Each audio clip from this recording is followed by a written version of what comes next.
Okay, enough of that. Why? What makes Book of Giants a strong point of comparison? Well, let's look at the overall storyline here. Theme in the Book of Moses, in the Book of Giants, combining in this case the Manichaean and the Aramaic fragments, and other Enoch documents. What's Right. interesting is that the Book of Giants doesn't miss any of the fun narrative adventure stories. Zion's taken up, the wicked are defeated, the repentant are gathered. There's violence and oaths going on and stuff. They're there for all the action stories. They'd be the one who'd make the superhero movie out of it. Harold Bloom called the books of Moses and Book of Abraham the two of the more surprising and neglected works of Latter-day Saint scripture. He said he was intrigued by the fact that many of the themes in these books are so quite, quote, strikingly akin to ancient suggestions, end of quote, while expressing, quote, no judgment one way or the other upon the authenticity of Latter-day Saint scriptures. He found, quote, enormous validity in the way these writings recapture crucial elements in the archaic Jewish religion that had ceased to be available either to normative Judaism or to Christianity, and that survived only in esoteric traditions unlikely to have touched Joseph Smith directly. End of quote. So even like these two non-Mormon scholars, Matthew Black and Harold Bloom, see the correspondences between Joseph Enoch and these ancient books of Enoch. Like it seems quite plausible in that tradition, and they both acknowledge that he wouldn't have had access. But Black hypothesized he must have somehow had some sort of access to this to explain these significant correspondences. Mormonism with the Murph, where Latter-day Saint explores church history and the church's truth claims. Hello everyone, welcome back to my channel, Mormonism with the Murph, where Latter-day Saint explores the church's history and the church's truth claims. And I'm very excited for today's episode. I have back with me scholar and researcher Jeff Bradshaw. Jeff, thanks for joining me again. Nice to be here. Yeah, this is our fourth episode that we're doing together. But in this episode, we're not talking about the similarities and correspondences between the temple endowment and ancient temple rituals and masonry, but we're going to be talking about the Book of Enoch, which is in the Book of Moses. And Jeff has done a lot of research on this.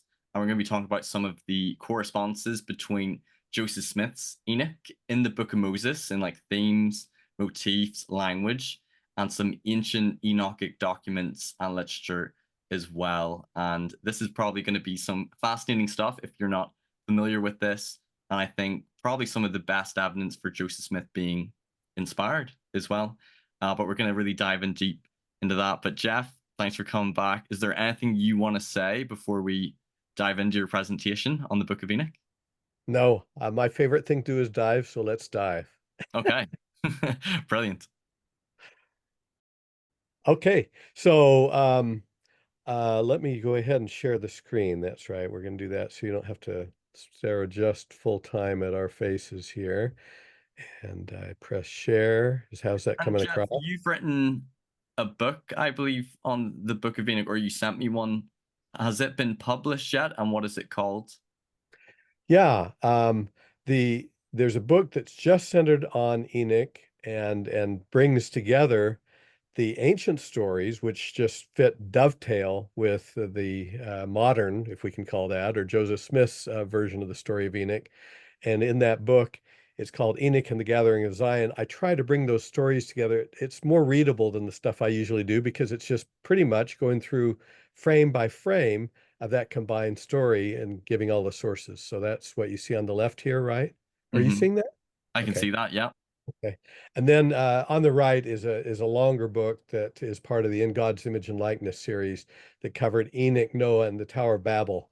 It was written maybe 6 years before the Enoch book was, so there's some material in there that's missing, but it's good an overview of those things. And just if you don't mind me doing a short bit of publicity, by the end of 2025, we hope to do the third in the In God's Image and Likeness series, which will be on Abraham and his family, just chapters 12 through 26 in the book of Genesis and the Book of Abraham. John Thompson, an Egyptian scholar, and Matt Bowen, a scholar of Hebrew, are going to be co-authoring that with me. So it's going to hopefully cover all those things, those great findings that have come out the last several years on the Book of Abraham and Genesis and relating to the temple and the story of Abraham, and just inspiring. I've just been inspired to do it. May 3rd and 10th, I'll also mention there will also be an interpreter sponsored conference on Abraham in scripture, history, and tradition. And in addition to a great lineup of maybe 8 or 10 BYU scholars and additional scholars from other places, there'll also be some outside non-Latter-day Saint scholars presenting, such as Gary Rensburg, very well-reputed Latter-day Saint or non-Latter-day Saint scholar and a good friend of the church. Also Samuel Zinner, who I will quote from today, a good Jewish scholar with both Jewish and Native American background and a top scholar in pseudepigrapha, has done many translations, also a good friend of the church. And there may be some others as well. So May 3rd and 10th, and then watch for a book on Abraham at the end of the year as well.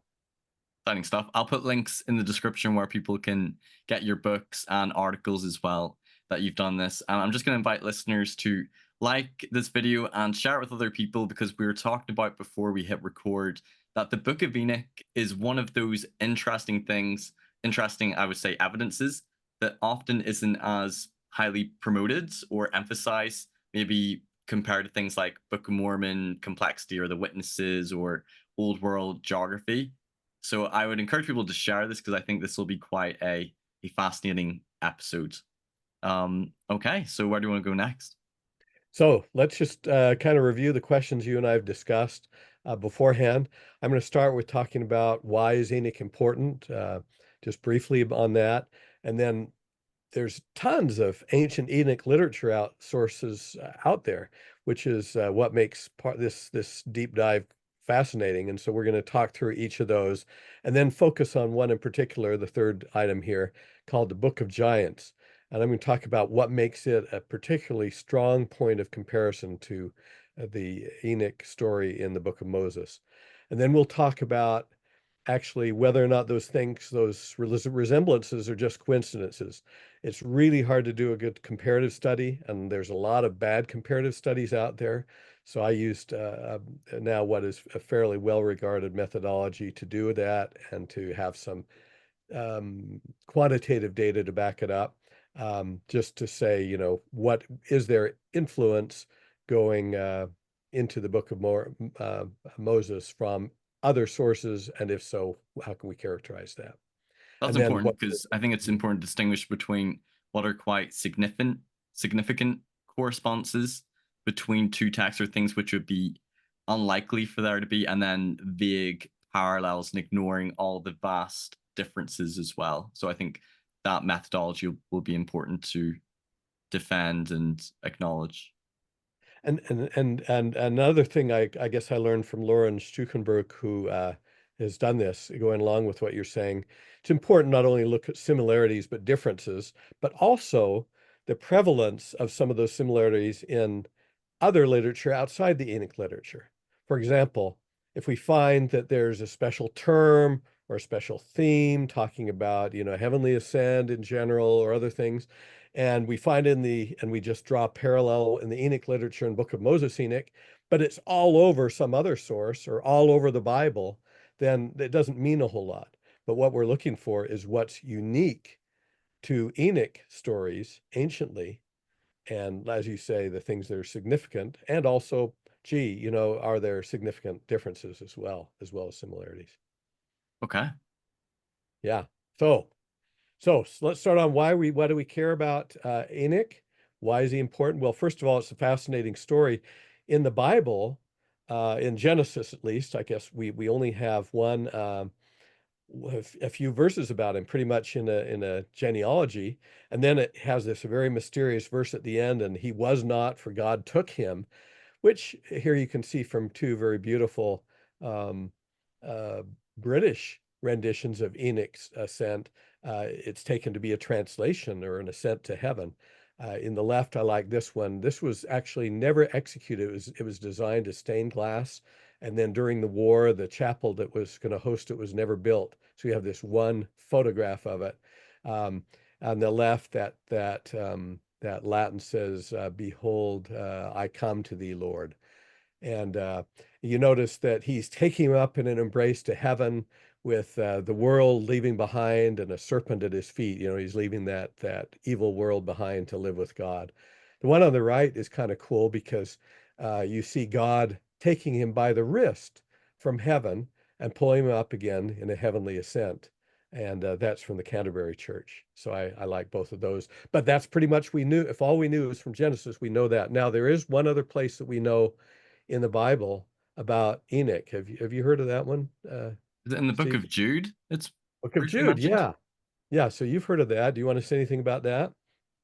No, I don't know too much off the top of my head. I think it's referenced that there's a Book of Enoch in Jude. That's to all my memory is. Okay, and that's a good lead-in. That's all anybody knew about it for a couple thousand years. Well, not quite a couple thousand years. So we're going to talk a little bit about that other reference, So which is the kind of inference or implication being that whereas this Book of Enoch, if it's mentioned in the New Testament in the Book of Jude, but we don't have it in our Old Testament, where did it come from? That's right. So we mentioned the one reason why it's interesting because the Bible tells us very little about Enoch, and all of a sudden we have this Book of Moses story that gives his whole biography. The other thing that's interesting, though, is that it's got a vast literature in ancient Jewish and some Christian writings. These are 2 volumes of on just the book of First Enoch, hundreds and hundreds of pages of commentary and text, just on that one of many ancient Jewish texts. And we'll talk about what we can learn from those texts and apply to the Book of Moses. So it's really cool because we have a big biography from Joseph Smith, and then we have a big set of biographies from the ancient world. So, wow, what a great test case this is going to be to see how do these things line up. Right. And it's Genesis, is it Genesis chapter 5, I believe, speaks about Enoch. I think I looked up the chapter beforehand, and he is a descendant of Seth, who's the son of Adam, but chronologically he's before Noah and the flood, just for people who aren't aware, but there's a few generations in between Seth and Enoch, I believe. Good point. And his actual father, I'll just maybe build on what you're doing. There's a couple generations between him and Seth, but his father, although he was around for when Adam gathered all his posterity in Adam-ondi-Am, and it's pretty neat to think about all those patriarchs being together in one place. Anyway, his immediate father was Jared, which is interesting because the derivation is usually descent, someone who descends. And the notion was some of his posterity descended down into the world and married among the non-covenant people. And it's interesting because what do we get in Enoch? We get the counterbalancing. He both teaches the people and then he ascends to heaven. So his name is a reflection of that of his father, Jared. It's kind of neat how the Bible uses those kind of terms. Okay, Very cool. so let's look at those Enoch sources. Here are those verses in Jude. Do you want to read that for us, Stephen, just so Sure. my voice with us? This is Jude 1:14-15. And Enoch also the 7th from Adam prophesied of thee, saying, Behold, the Lord cometh with 10,000 of his saints to execute judgment upon all, and to convince all who are ungodly among them of all their ungodly deeds, which they have ungodly committed, and of all their hard speeches, which ungodly sinners have spoken against him. There we go. So that makes us curious. The number 7 is very significant in Jewish thought. So Jude made sure he mentioned that he was the 7th from Adam, right? So it's really a significant juncture in the descent. It's also significant because whereas Seth's descendants had been more or less faithful up to that time, they'd started to go down the mountain, and literally there's some accounts of going down the mountain in the time of Jared, whose name means descent, and starts to intermarry with the people who were not part of that covenant that they had made. And that's where we get a lot of the stories about the Watchers and other stuff we won't be able to get into too much here. So when you read that almost foreshadows that Enoch is going to have a teaching mission in addition to his ascent to heaven. But we don't have a record, and everybody's been curious for it. For hundreds of years, they said, well, in fact, early Christians had a Book of Enoch that they quoted from sometimes. But nobody in modern times, well, modern centuries, nobody knew where it was. And it became a quest. Certain people had rumors of it being this and that place.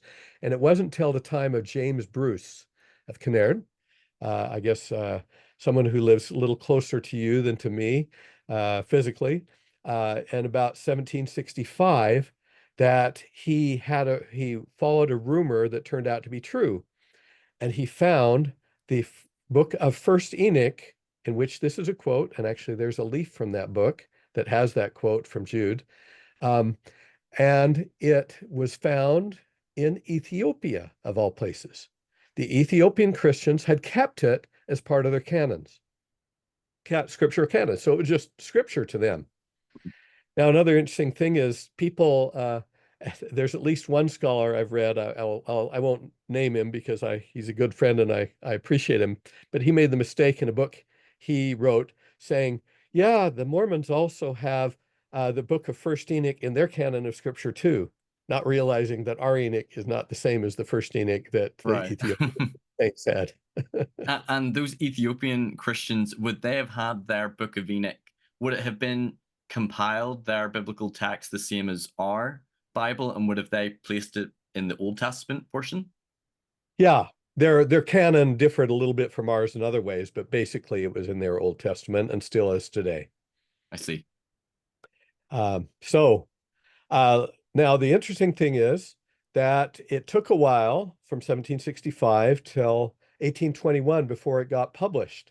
And we thank another one of your close countrymen, Richard Lawrence, for having published that in 1821. This picture we have here is from the 1838 edition. The 1821 one's a little harder to find. So the interesting thing about that is, Joseph Smith, in theory, could have actually had a copy of that. So that's an interesting thing. And so that's, if you hear people talking about Joseph Smith having copied the Book of Moses, Enoch, from stuff in his environment, this is pretty much what they're talking about, because that was what he could have seen. So this was the only Enoch document that could have been in Joseph's environment. You said it was translated and published in 1821. That's right. And when did it go?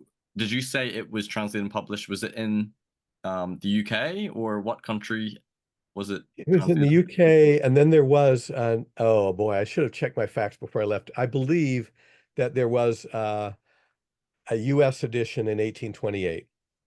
Okay. And then it got a little bit of press. So it's very possible that Joseph Smith could have read about it in the newspaper. However, and I just don't think we want to go this rat hole today, but you can look at what I've written and others have written about it. Here's what the eminent Joseph Smith historian Richard L. Bushman said. He said it's scarcely conceivable that Joseph Smith knew of Lawrence's Enoch translation. I think anybody wouldn't say, maybe he saw something in the newspaper or an advertisement, but one, he was not very studious on those things, especially at that time of his life. The Book of Moses came out of nowhere in 1830, just 2 years later. And secondly, if I'm not mistaken, we don't have any evidence that it was in the Palmyra libraries or bookstores. I may be wrong on that, but at any rate, the scholars such as Richard L. Bushman have said, it's pretty far-fetched to think that he was actually reading it. So it's one thing to say, like, yes, this could have been in the milieu or in the environment, but that there's any evidence that Joseph, he possibly could have heard about there being a one Enoch, but you're saying that it's unlikely and there's no evidence to support that he had access to the book of one Enoch. Right.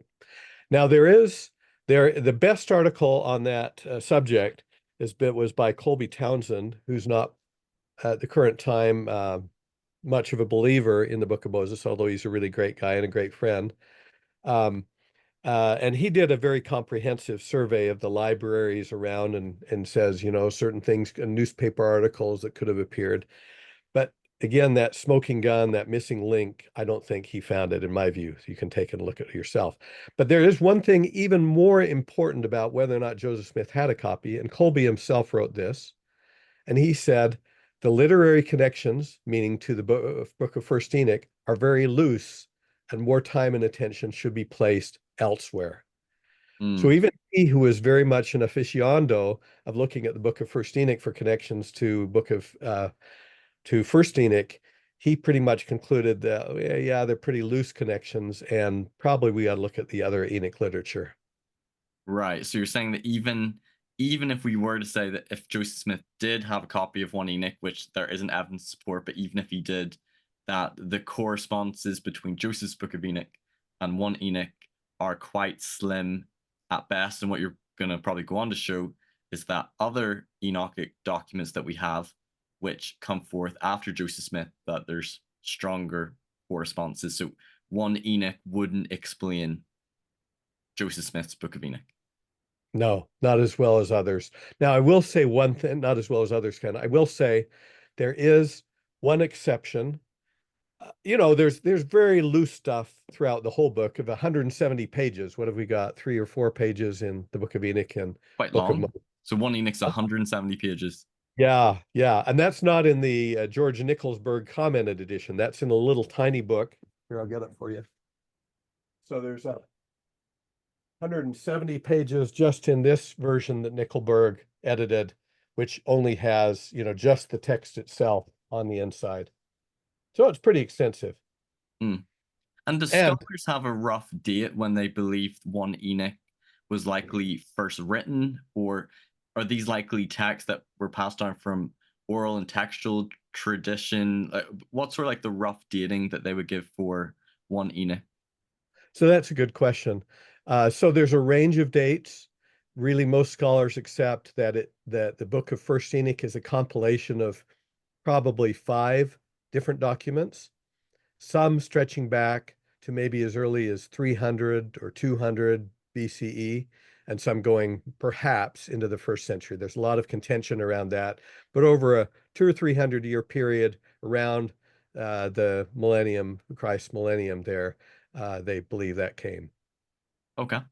So in fact, you see my reference in the 3rd bullet here to parables.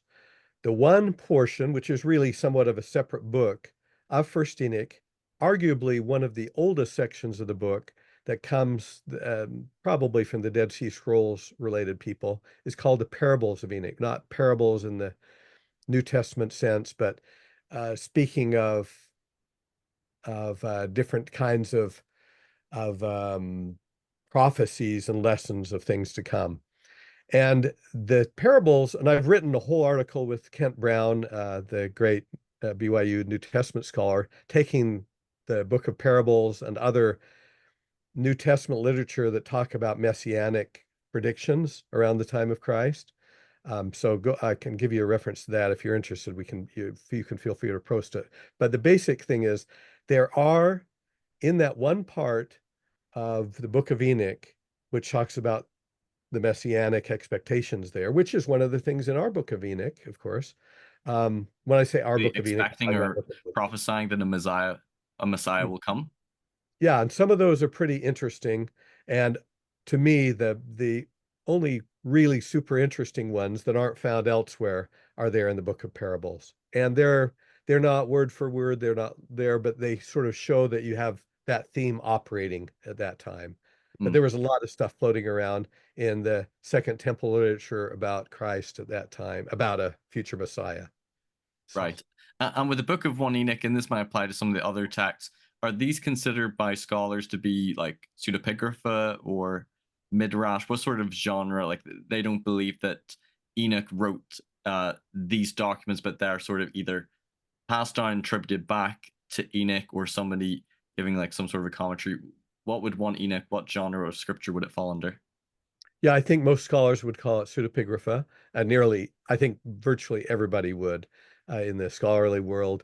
And I guess, or I would just say early Christians and some of us feel like even though they've been adulterated and watered down and stuff mixed with them in various unsavory ways, many of the pseudepigrapha may have traditions that may go back to much earlier times. Right. So probably likely passed on by oral and maybe some textual traditions as well. Okay. And if we believe that the Book of Moses was inspired of Joseph Smith. We don't have to believe that the document in its current form was, but that somehow it has true history as part of it, right?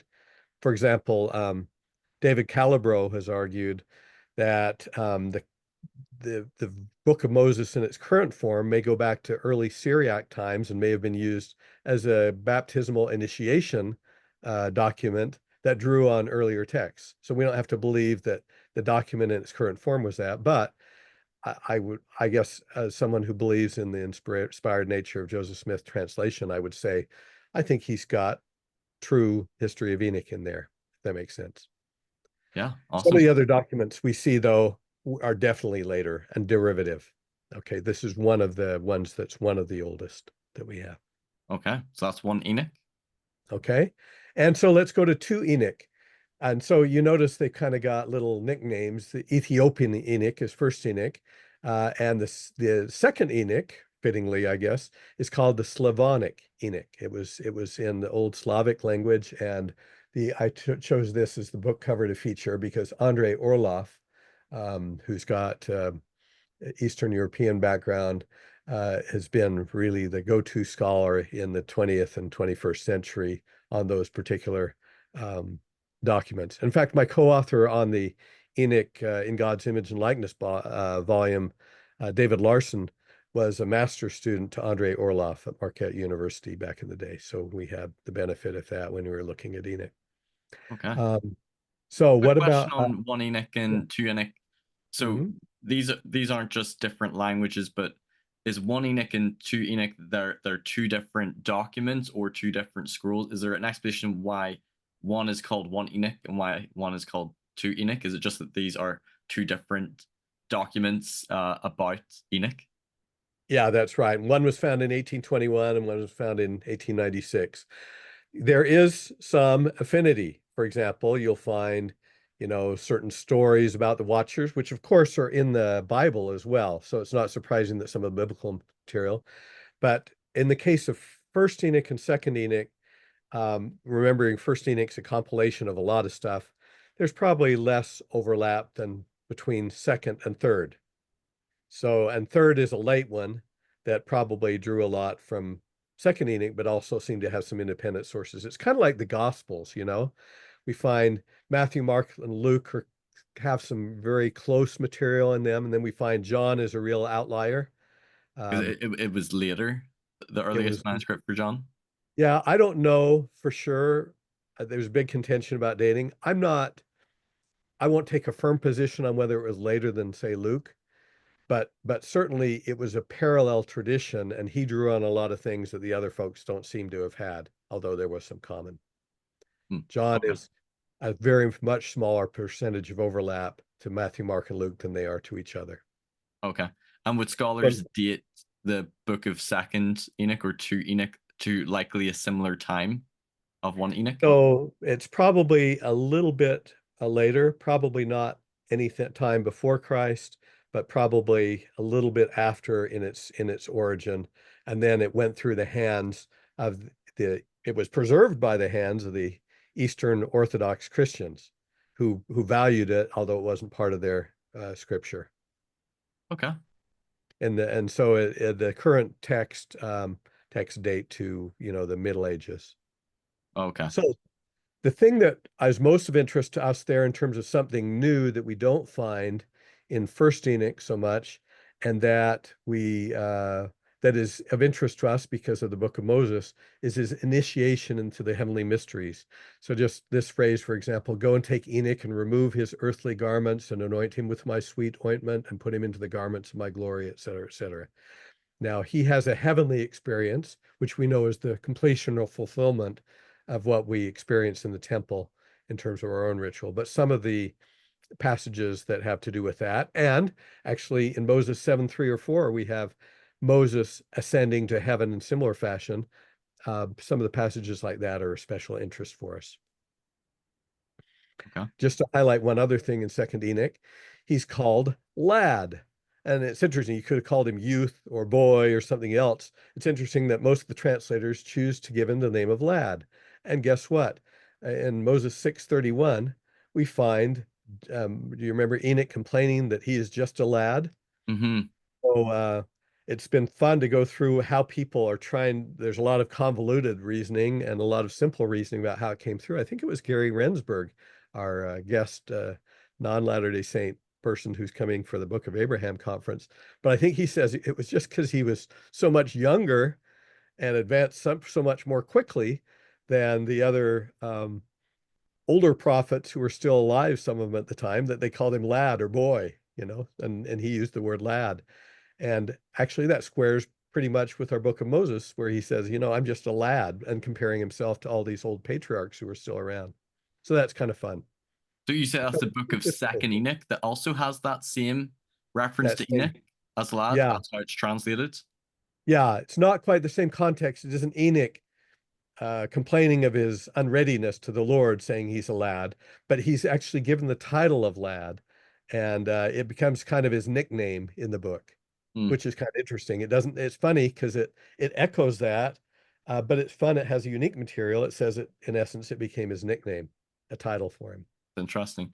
And do you see that as quite a specific and strong correspondences, because that, like what you said at the start, that if we saw that title of lad being used for lots of different individuals throughout the scriptures, you might say it's quite a generic thing, but would you say this is quite specific between Joseph's Enoch and the book of 2 Enoch? Yeah, I can't find it anywhere else other than 2nd and 3rd Enoch, which are between themselves. The only other place you kind of find it in the Bible is in stories about David as a boy.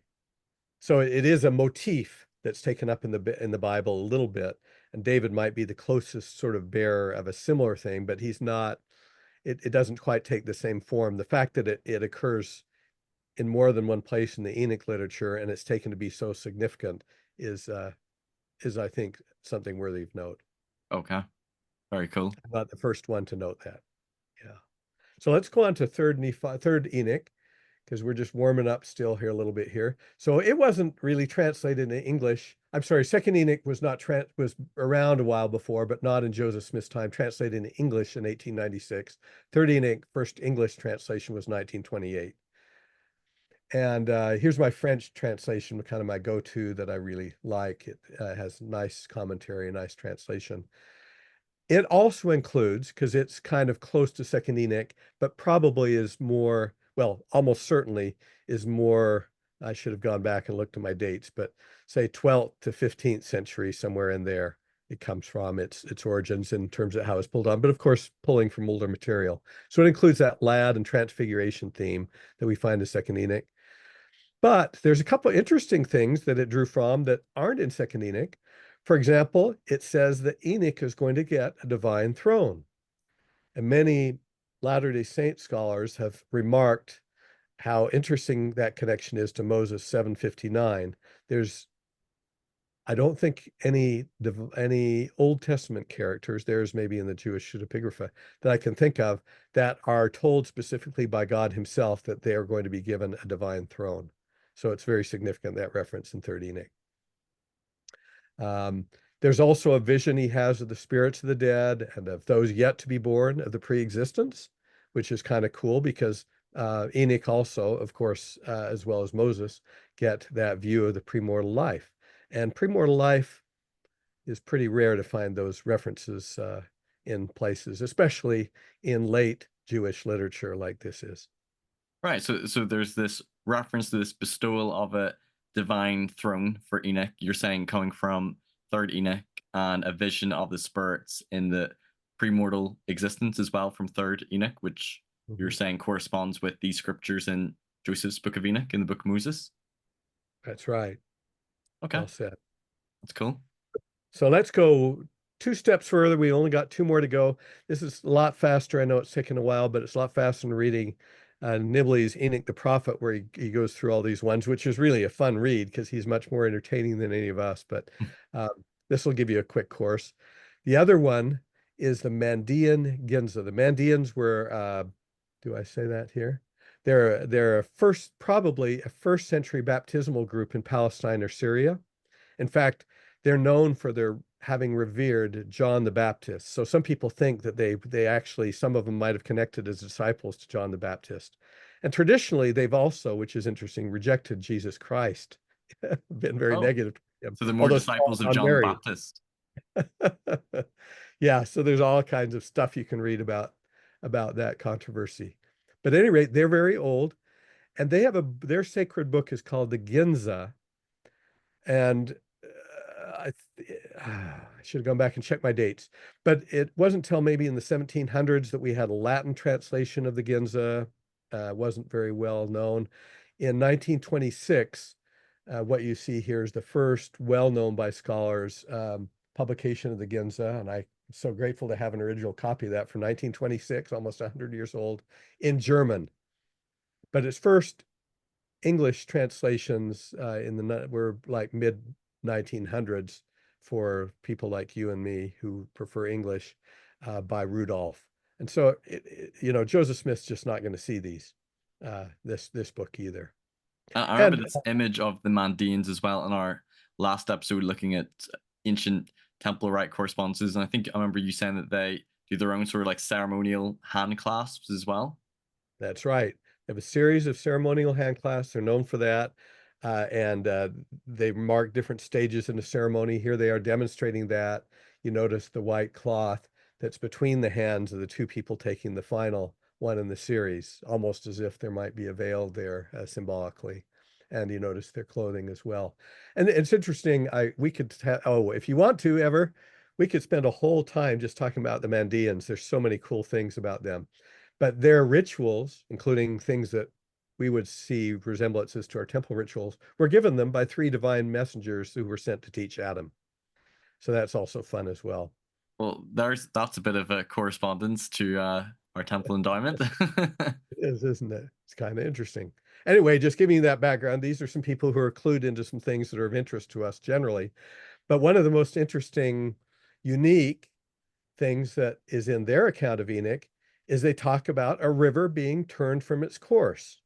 Now, in our book of Moses, you find both God saying that you're going to have this power, and then actually in chapter 7, him actually doing it. I have found, and I'd love to find another reference if anybody finds it, but I found nowhere in the Bible, nowhere in any of the Jewish pseudepigrapha, a reference to any rivers being predicted or being actually turned from their course. The only one we find is in the book of Moses and in this story of Enoch that's found in the Ginza. So it's kind of cool to find that instance. Again, it's stronger because we don't find 100 of these instances in all kinds of places. We find the unique references to that idea in 2 books purported to be Enoch literature. Right. So the rivers turning from their courses, you're saying this is a very specific and a very unique correspondence between the Mandean Enoch and Joseph's Enoch. That's right. That's pretty And cool. there's some others that are fun, but let's just limit it there. I had a whole section in this. We were going to talk about the others, but I knew we'd run out of time if we did. But that's just such a pity. Because I want to get to the Book of Giants. And this is, I think, the most significant one out there. We're going to spend most of our time here. And I say Manichaean and Aramaic. Now, Aramaic, you probably know, is a language, or our listeners probably know, it's a language somewhat related to Hebrew and the Aramaic, the other Semitic languages in the area. That's the believed language that Jesus and his disciples spoke. That's right. And actually that Aramaic version, just going with what you said, it comes from, if you notice the picture on the right there, it comes from Qumran, the area of the Dead Sea Scrolls. So the Book of Giants in its Aramaic version comes from there. The Manichaean version, the reason I didn't list a language is the Manichaeans were followers of a prophet named Mani, who came a few centuries after Christ, who might have been partly influenced by the Mandeans, and he may have gotten his version of the Book of Giants or some of the stories from his connection with, or from later Mandeans. He doesn't go clear back to the turn of the millennium. But he had great missionary program. More worldwide than the Christians had in his area, and his writings, of which he included this Book of Giants as part of his canon, he took clear to the eastern edges of the world, in other words, to China. So we find this Book of Giants in the Manichaean version in all sorts of languages and throughout the world. I'll say a little bit more about that. So I don't want to say a language here. I just want to say we know they're all connected in different languages to some original stock from Mani, connected with Manichaean worshipers that stretch from the Middle East to China. Okay. And you have two dates there, so were both of these found at different dates? Yeah, so in 1943, I don't remember what the finding date was for the first Manichaean manuscript, and they were actually found in different places over time. Somebody finds a cache of Manichaean stuff in China, somebody finds one in India. And so the first known one in English, the first one that was well known in English, was published in 1943, whereas the Aramaic fragments from Qumran were first dug up in 1948, and the first English translation was 1976. Ah, okay. And I'll mention the names of the translators there. Very good, great scholar named Milik, again, Eastern European scholar of many of these pseudepigraphal texts.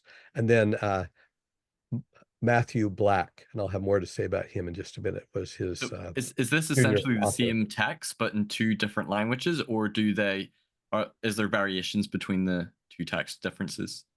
Yeah, there's variations between them. They're pretty close cousins, though. There's enough similarity that you can say they definitely share some DNA, but there's some unique stuff in each as well. But it's kind of hard because, well, you have this big book on the Aramaic fragments of the Book of Giants, and the text itself is only 3 to 5 pages in all its translations, depending on whose translation you're reading. So it's just fragments of his story.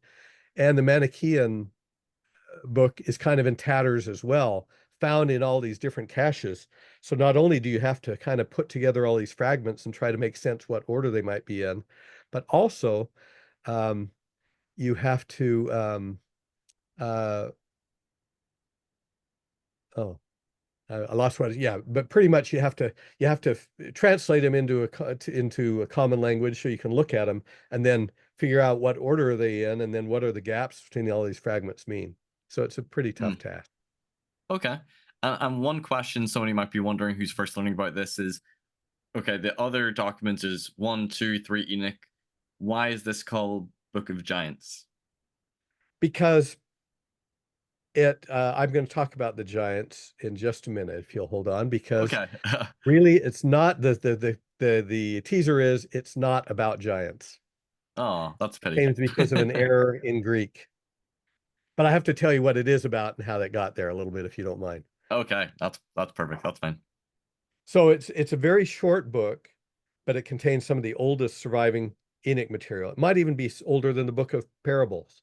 So placing it, 300 BC or earlier in Qumran. So okay. It's one of those old ones. It seems to, in fact, have some Mesopotamian connections. So there's some interesting connections with say the story of Gilgamesh. We won't go into this much, or some of the other Mesopotamian lore, which makes it again very interesting because it's very old, and maybe as old as certain parts of the Bible. It's got a similar overall, the amazing thing is it's got a similar overall storyline to our Enoch, and I'll try to back up that claim in a little bit, as well as a whole bunch of significant details in common. And that's in 3 pages. We got enough fragments to put that together.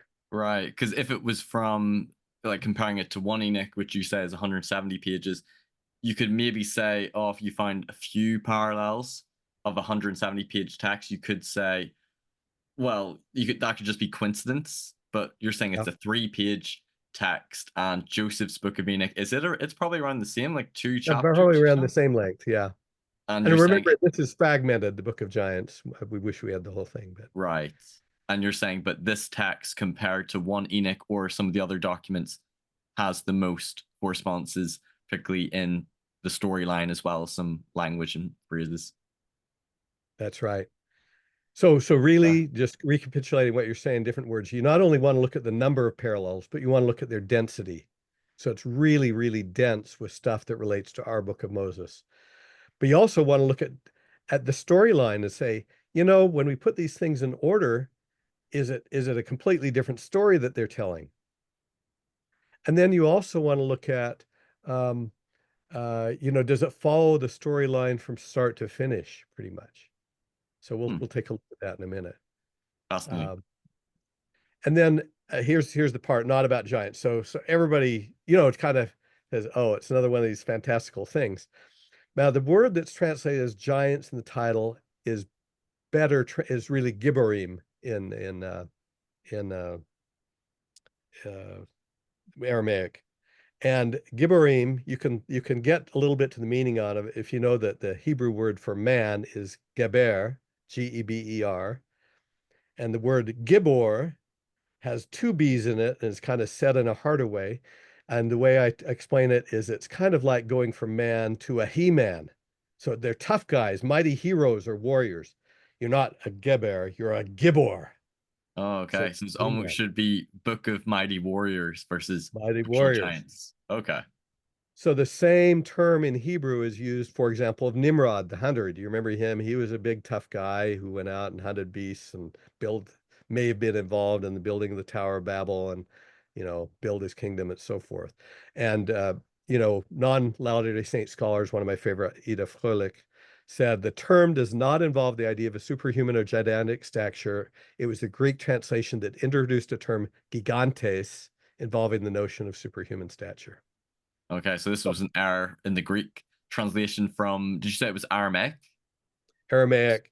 Well, I don't know when the Greek came in there. That's a little bit of a mystery in there to me because I don't see Greek in that tradition. But anyway, that's what she said. I'll go back and look. But Okay. what she said, I'll trust her that far. Now, why is that important for us? Because with one exception, Enoch is not dealing with a bunch of giants. He's dealing with human adversaries, the Gibborim, right? They're mighty folks. They consider themselves big and strong. They talk tough, but just like in the Book of Giants, he's just dealing with a bunch of adversaries who are tough guys and like to talk tough. Okay. Okay. So we can leave that there. There is one reference in Moses 7:15 to giants. Maybe I better deal with that so that if anybody has questions about that. But my guess is there was a second word called Nephilim that is used in Hebrew literature, and it's actually in the Old Testament to talk about what seems to have been a remnant of a race of giants. So on one reference, it talks about how even after, Enoch's in our Book of Moses, even as Enoch was fighting with the Gibborim, the mighty warriors, even the giants got scared and they stood afar off. And that, I think, is referring to Nephilim, not Gibborim in that case. Unfortunately, we don't have the ancient language behind the Book of Moses, but that's I argue at length why that's an appropriate conclusion to draw. Okay. Okay, enough of that. What makes Book of Giants a strong point of comparison? Well, let's look at the overall storyline here. Now, I've kind of, made my own outline here into sections, but later on, I'll show you the way scholars divide it up, and it's pretty much the same order of things. There's been tremendous amount of time spent on ordering these fragments. Some of it's conjectural. In the book, I say where I differ with those scholars and why, but it's only a few differences. And at the end, I'll show you a table that presents all those fragments in the order that Stuckenberg, who's the best scholar on the sequencing of those fragments, has given. You'll see it's pretty much the same. So you notice three colors there, right? Mm-hmm. There's the black, blue, red, and blue and red. Black means that it's pretty much just narrative and it's story, exciting adventures of Enoch kind of thing. The blue is interesting because it is kind of very spiritual and sacred experiences he had, his call, his messianic teachings, which may or may not have been public, his clothing in glory, his grand vision. They're very sacred events that occurred to him. And then the red are kind of just fun little episodes. For example, there's a set of twins, Oya and Haya, that are in the Book of Giants, and they have certain antics where they complain. They're kind of like comic relief in the story of the Book of Giants, and they appear particularly in two places. One, in some antics up front at the beginning, kind of to set the stage, and the second time a little bit later on, where they have a bad dream, each of them, about their coming destruction, and they have a little comical episode where they relate the bad things that are going to happen to them and how scared and nervous they are. Jeff, can I So, just pause you a wee sec? Somebody's knocking on sure. my door. Oh, you bet. Okay, we're back. Okay. So what I would say in summary about the colors here, and if you kind of look where the X's are, it's where you find some presence of that theme in the Book of Moses, in the Book of Giants, combining, in this case, the Manichaean and the Aramaic fragments, and other Enoch documents. What's Right. interesting is that the Book of Giants doesn't miss any of the fun narrative adventure stories. Zion's taken up, the wicked are defeated, the repentant are gathered, there's violence and oaths going on and stuff. They're there for all the action stories. They'd be the one who'd make the superhero movie out of it, Book of Giants. Notice they're the ones who also add the amusing, entertaining instance. Again, like a movie, they add the antics of the twins, they add the dreams of the twins, they spice things up a little bit.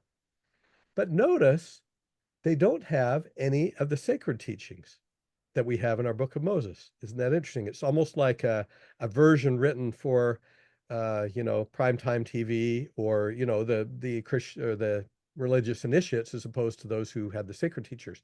But notice this, all of the themes having to do with his sacred experiences show up in other Enoch writings, even though they're missing from the Book of Giants. Isn't that cool? That's interesting. So the Book of So Giants is very much almost like a Lord of the Rings sort of style of the Book of Enoch. Yep, yeah. So it's cool because we can now piece together pieces of the story we didn't have, and they're pretty much in the right order, we think. But but testifying of those sacred parts or spiritual parts in our Book of Moses, we can go to the other documents and find interesting things there, like we talked about the Call of Enoch and the turning the rivers aside, is his messianic teachings, which are in the Book of Parables we talked about, and so forth. His clothing in glory, second and third Enoch. So the main themes in the storyline is strongest between the Book of Giants and Joseph's Enoch, but the spiritual aspects of Joseph's Book of Enoch aren't really in the Book of Giants. It's not so much maybe a spiritual or a sacred text, but we can find that in the other books of Enoch. Those things supported in some of the other pseudepigraphical texts, which is very interesting. Yeah, it is. We have parallels for that in other pseudepigraphical texts, don't we? Because some are made, that says, don't let anybody who's not a believer see it, and so forth. But I think that's pretty cool. I didn't imagine to find that. I just got out and I said, okay, let's find out what's in each place and each thing, and map it out, and so I can see the commonalities and differences. And this just popped out, and I said, whoa, that's really interesting. So before you move on, I should have asked this right at the beginning. When did you first get interested in doing research on the Book of Enoch? Was it reading Hugh Nibley's research? Like, when did you first encounter it? And then very briefly, when did this trigger your interest to explore this more deeply? Well, I did, in fact, and I'm going to talk a little bit about Nibley in just a second here, but I was on my mission when he came out with his series on Enoch back in 1976, sorry, in the Ensign magazine, the adult magazine of the church at the time. And man, I thought that was so cool. But I couldn't follow up on it then, and I never really got looking into it till probably around 2010 or so, when I wrote an article about the motif of weeping in Enoch. And then I just started to see all these other interesting things that crossed boundaries. So it's been a long time in the making. Very cool. Yeah, 2014 is when we did our In God's Image and Likeness book on Enoch.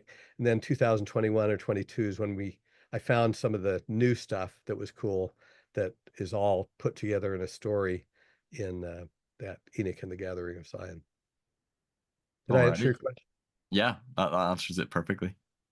Okay, so I'll say one other thing here that's interesting, and that is this, there's only one other named character besides Enoch in our Book of Moses. There's multiple characters like the twins, the comic reliefs, Oya and Mahijah, that are in the Book of Giants.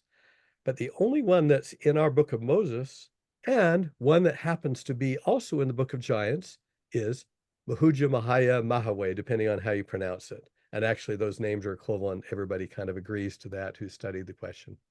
And it's fun because the first meeting of Mahijah and Enoch is implied in the Book of Giants and actually given explicitly in the Book of Moses.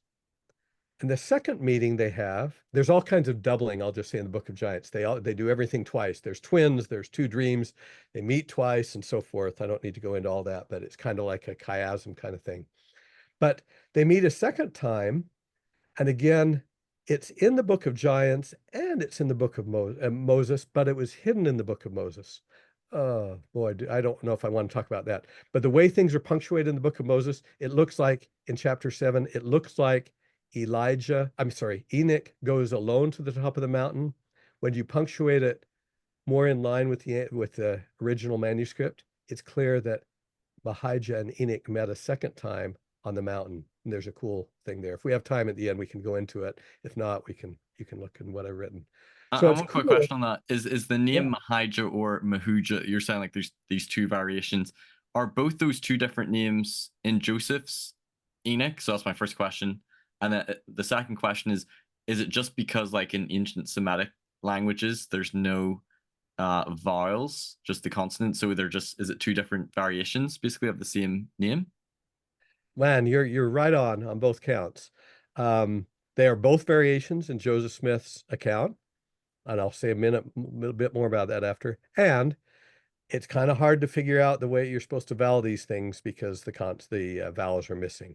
And modern translations will put them in because most people can't figure it out either. They'll have suggestions, but Mahaway is what you see in Book of Giants most commonly. But, I've had Hebrew scholars like Matthew Brown and David Calabro and others look at it, and they confirm that Joseph Smith's vowels are just as likely.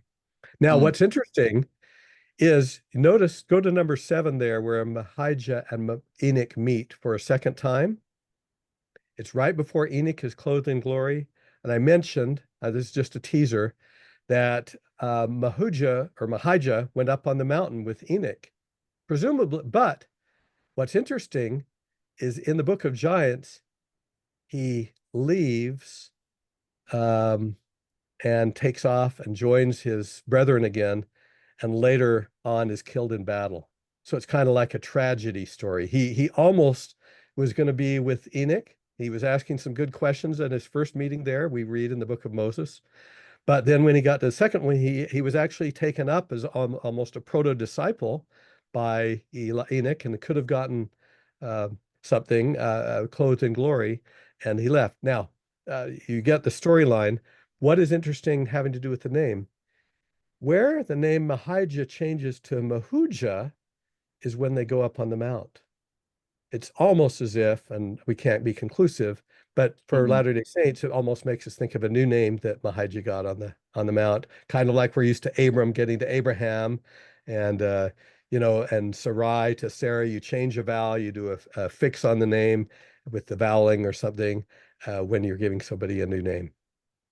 That's interesting. I never thought of that before. Okay, that's very cool. And you're probably gonna make this point as well, but I'm just thinking about like the fact that Joseph Smith picked Mahijah or Mahujah in his Book of Enoch story and narrative, and he wouldn't have had access to the Book of Giants, which is an ancient document of Enoch, and it also has the same name, Mahijah, Mahujah as well. Like, what are the odds that he would have picked the same name for this close character of Enoch? Like, a lot of apologists will point to, Nahum in Yemen, the altar there, NHM on there being like a bullseye, and I think it's quite a strong correspondence. Obviously, the area I think it's the Nahum tribe, but Nahum being a very plausible kind of like a pun of it, but it fits the consonants, and it seems to be located in the right area.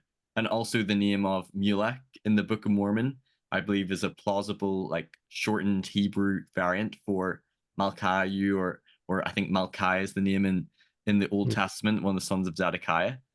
But this is almost more like a kind of a bullseye, really. Like the fact that he chose this name, like what are the odds of that? Yeah, you said it better than I did. I could, and we will get into that a little bit more. But I think my only response can't be statistical, but I'll just say it seems much less likely than even Joseph Smith could have had access to First Enoch. Seems the likelihood that he would have picked such a good name. The only other named character in the Book of Moses, by the way, it wasn't that he, just picked one of the 5 characters in the Book of Moses. It's the only other named character besides Enoch, and that it was a bullseye for the Book of And Giants. it's not in any other Enochic document, including one Enoch, which is the only one he could have had access to. Like that is quite astounding. Yeah. But again, even bigger than that is the fact that the storyline matches. I mean, comparing to First Enoch so well. Because if he just picked the name, but the storyline was completely off, then you could maybe say, right, maybe it is just a lucky hit and a coincidence, but it's got nothing really to do with it. But it's because the storyline also matches quite well. It makes it a stronger correspondence. And specifically, at least this is what I argue, there are 2 visits of Mahijah to Enoch, and those are documented in the Book of Moses and in the Book of Giants. Wow.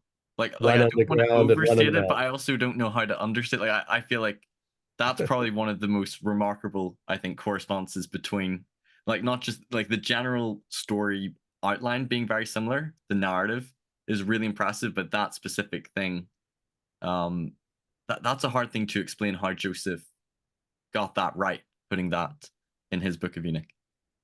The only arguments that people make are on the variations of the name, but I think we nailed that in one of our deep dive articles on that, where I got a lot of help from Hebrew scholars.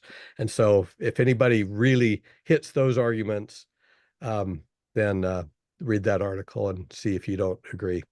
Maybe if you send it to me, I'll put the link in the description for it. Okay, remember I'm going to send you there's one other one too. The one on the names. We'll think of it. If you send me a list, I'll just copy and paste and put them in. Okay. So here's another thing that's really cool that I didn't know about till just a few years ago, and that is we have an illustrated version of the Book of Giants. Did you know that? Manichaean Book of Giants. Yeah. It's currently in Japan, but it came from China. And it's got pieces of the story for the Book of Moses that weren't in the written version of the Book of Giants.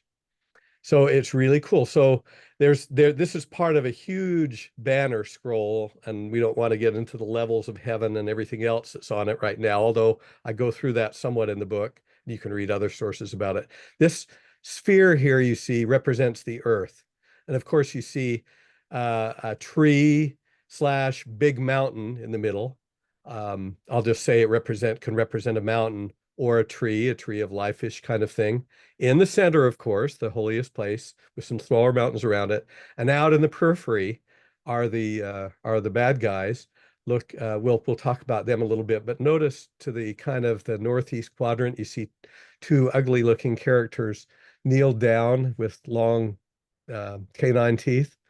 Those are probably, scholars think, Oya and Haya, the comical characters who are kind of ridiculous bad guys in the Book of Giants.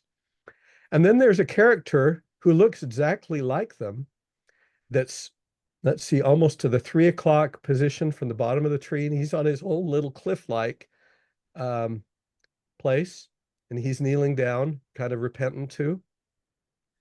Can you put your cursor where you're referring to? Oh, sorry. Can you see it if I do this? Yes, I see. There you go.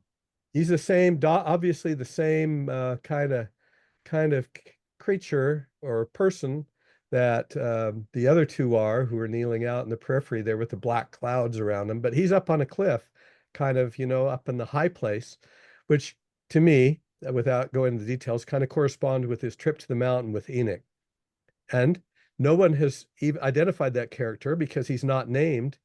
There's no story about the mountain and Mahujah here, or Mahijah. But I think that's who it is, the one who made it to the mountain and then flew away. Anyway, and well, let's look a little further. So the middle is where Enoch came from, by the way. He goes east, remember, in the Book of Moses.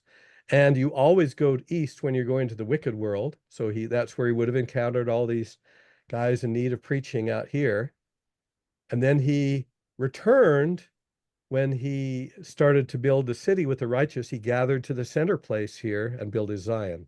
So that's kind of the way you look at the symbolic geography. Let's go a little further, though. Here is Rex Honoris, which is in Manichaean thinking one of the sons of God who's responsible for watching over heaven and earth.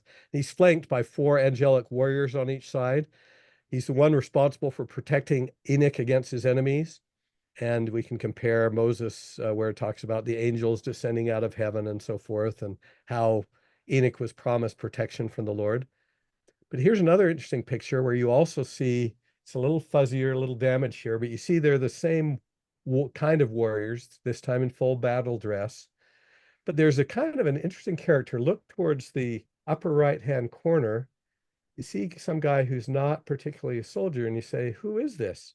And scholars have identified that as Enoch, being protected by those warriors in the same way he was promised protection by the Lord in our Book of Moses. It's kind of neat to say we have a pretty good picture of Moses now, right? Kind of reminds me in my primary days, they used to always have the primary children hold up a picture of their father for Father's Day, the picture they'd drawn. And one time I remember the bishop saying, I asked him today why they always do a drawing of, have children do a drawing of their father for Father's Day. And the answer from the primary president, because fathers need to know what they really look like. So here we have, quote unquote, what Enoch really looks like. But it's kind of cool to have a picture of him and in that setting. He's kind of near the base of that tree, as close as you can get without getting up into the mountains. Okay. So let's look at some of the other features. I mentioned Oya and Haya, at least what most scholars think are those two characters who are the comic relief that represent the people that Enoch was preaching to at the time. And then I mentioned here's a closer up view of who I think is Mahijah, that nobody else seems to have figured out who it could be. He's a little closer to the center. He's up on a mountain. He's also repentant. And nobody has a better explanation than that for who he is. Oh, oh no, I'm coming up to that. So go back to Nibley. We'll move through this quickly since you've already kind of introduced it. I read that article in 1976, and this is where Enoch hit in the very last rush to get his last article, part 13. I've seen correspondence with the Ensign editors. They were tired of this series. It was too much, too long. They said, this is your last one. Just in time, he got Milliken Black's translation, English translation and commentary on the Book of Giants, and he stuffed it into this article. He says, he opens his article, just in time for the latest episode of this examination of the Book of Enoch comes a long-awaited translation of the Dead Sea Scroll Book of Enoch by Milliken Black. So it's kind of cool that he scores this in, because he never had time to go back to it again. After that, he got more into temple studies. This was the only time he treated Enoch at any length. All his articles in this series were put together in a book, but he really didn't update them much.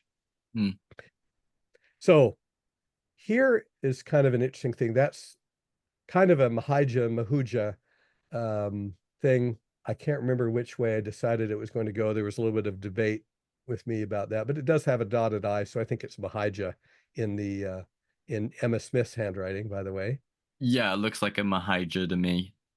And then here is a copy we actually found of the book of Milliken Black, the first English translation that Nibley owned. And notice, it's kind of fun, he circled when he noticed this unvoweled name, which is the same one. So he noticed it very early on, which they've transliterated as Mahujah.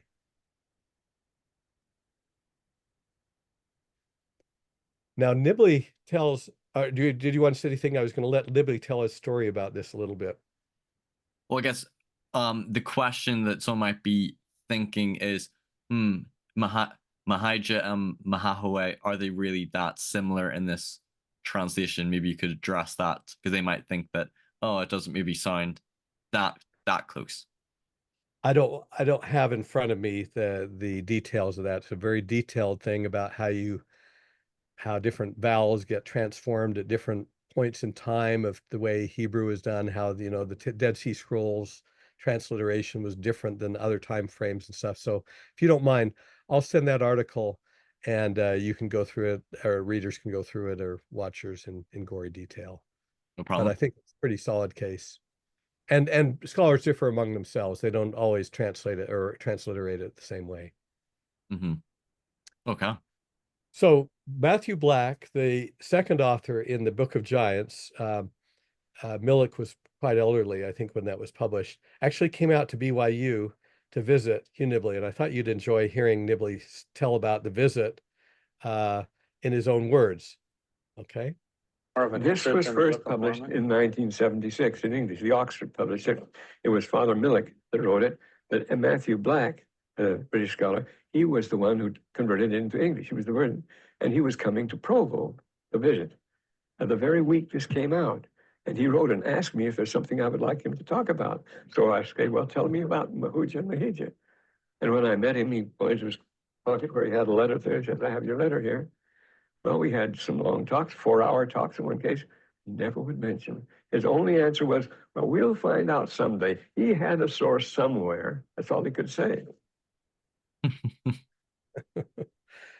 That's brilliant. So that's Nibley's part of the story. Now, there's a cool part. I was actually on a panel discussion with Gordon Thomason and others at BYU, organized by Jack Welch. When was it? About 2012 or 2013.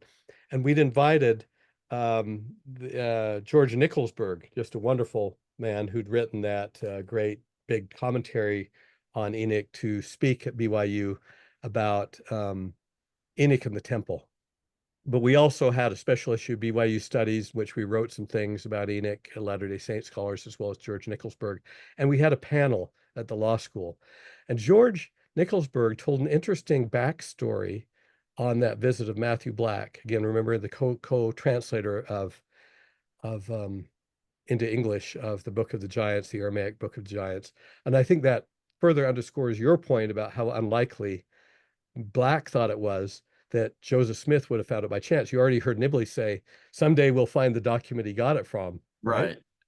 So here's what Gordon Thomason had to say about it, and how Matthew Black actually got to go out to BYU.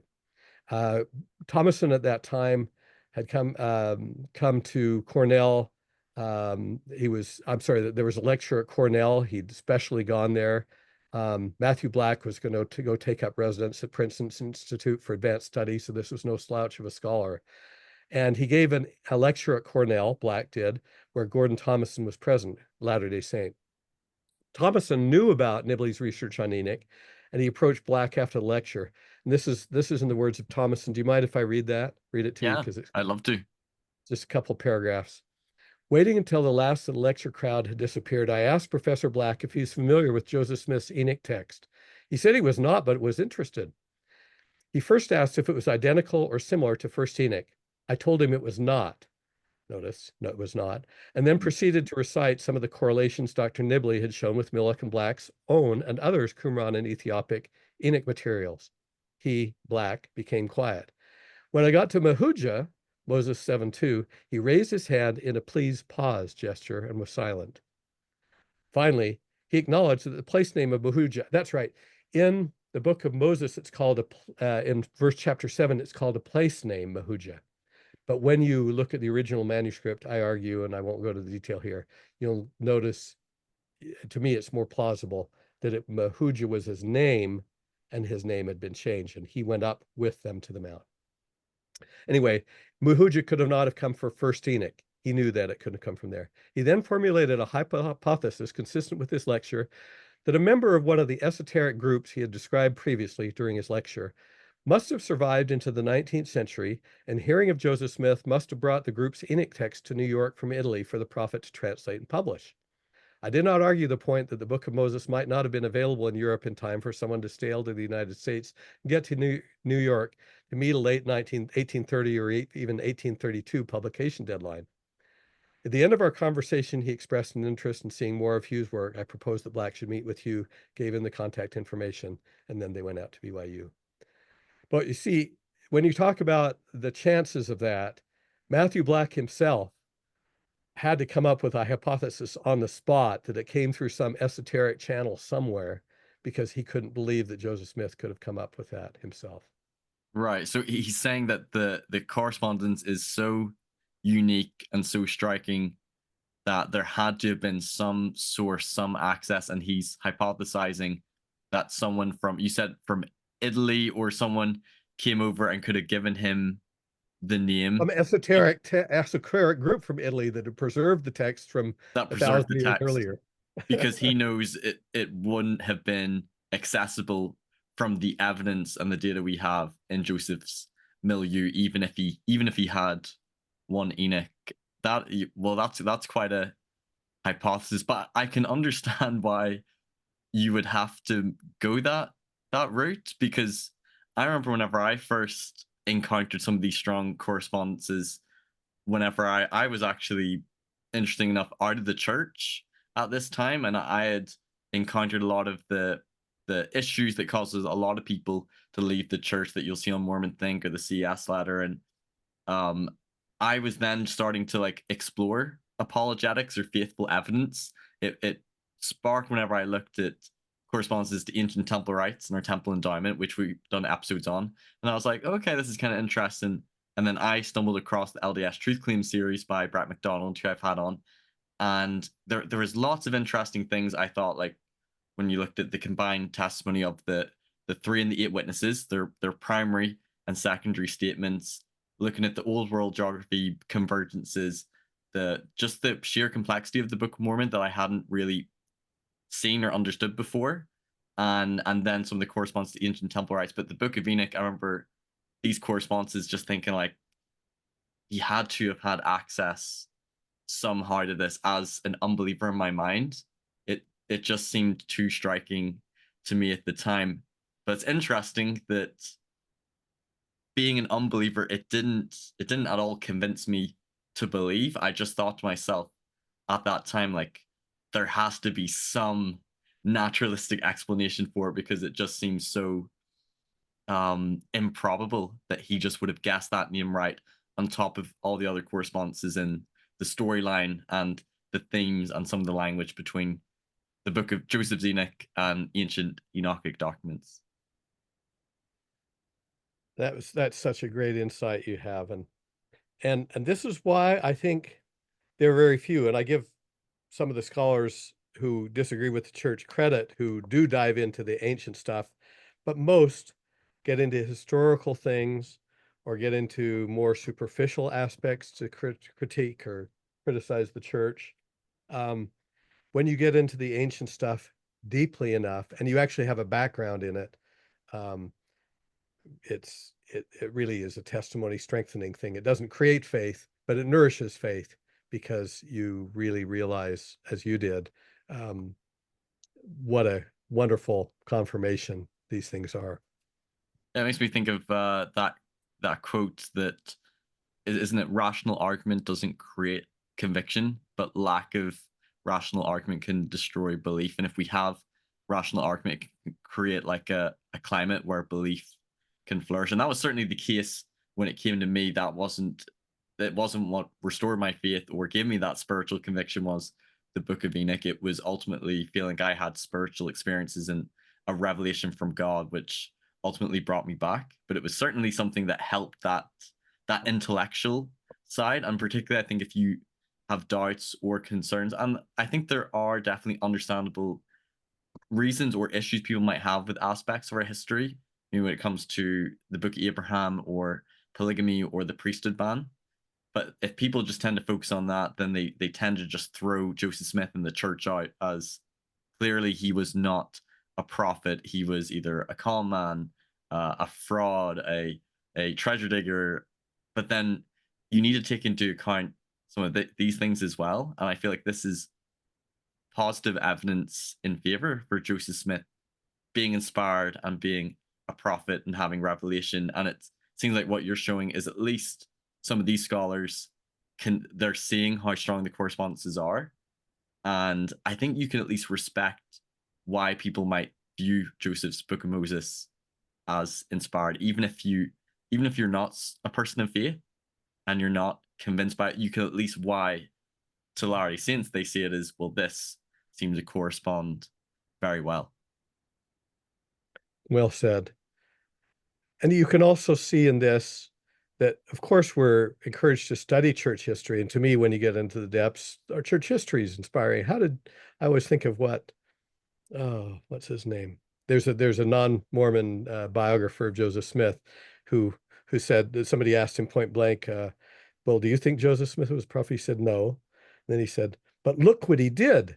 Can one man, unaided by God, have done all that? That always impressed me, the way he said that. But we're encouraged to study history, but I think we're also encouraged even more strongly to study the scriptures. And I think one of the reasons is what we're getting here. It gives us a worldview and an understanding. And to me, if we study deeply, a testimony that has a dimension that we don't get in just studying history alone without studying scripture in depth. Right. Do you have a quote from Harold Bloom? Because I remember listening to what he had to say, and I would just be going off memory, but I remember he was quite impressed. And is he a Jewish scholar but unbelieving, but sort of like a scholar of literature? And he seemed to be quite impressed with Joseph Smith and his Book of Enoch. Oh, there we go. You take it away. Oh, so I'm sure this is what you were thinking of. Harold Bloom called the books of Moses and Book of Abraham the two of the more surprising and neglected works of Latter-day Saint scripture. Kind of, you've said something similar this morning. And what did he find so surprising? I'm interspersing my words. I'm just reading this because I tried to intersperse my words with his. He said he was intrigued by the fact that many of the themes in these books are so quite, quote, strikingly akin to ancient suggestions, end of quote, while expressing, quote, no judgment one way or the other upon the authenticity of Latter-day Saint scriptures. He found, quote, enormous validity in the way these writings recapture crucial elements in the archaic Jewish religion that had ceased to be available either to normative Judaism or to Christianity, and that survived only in esoteric traditions unlikely to have touched Joseph Smith directly, end of quote.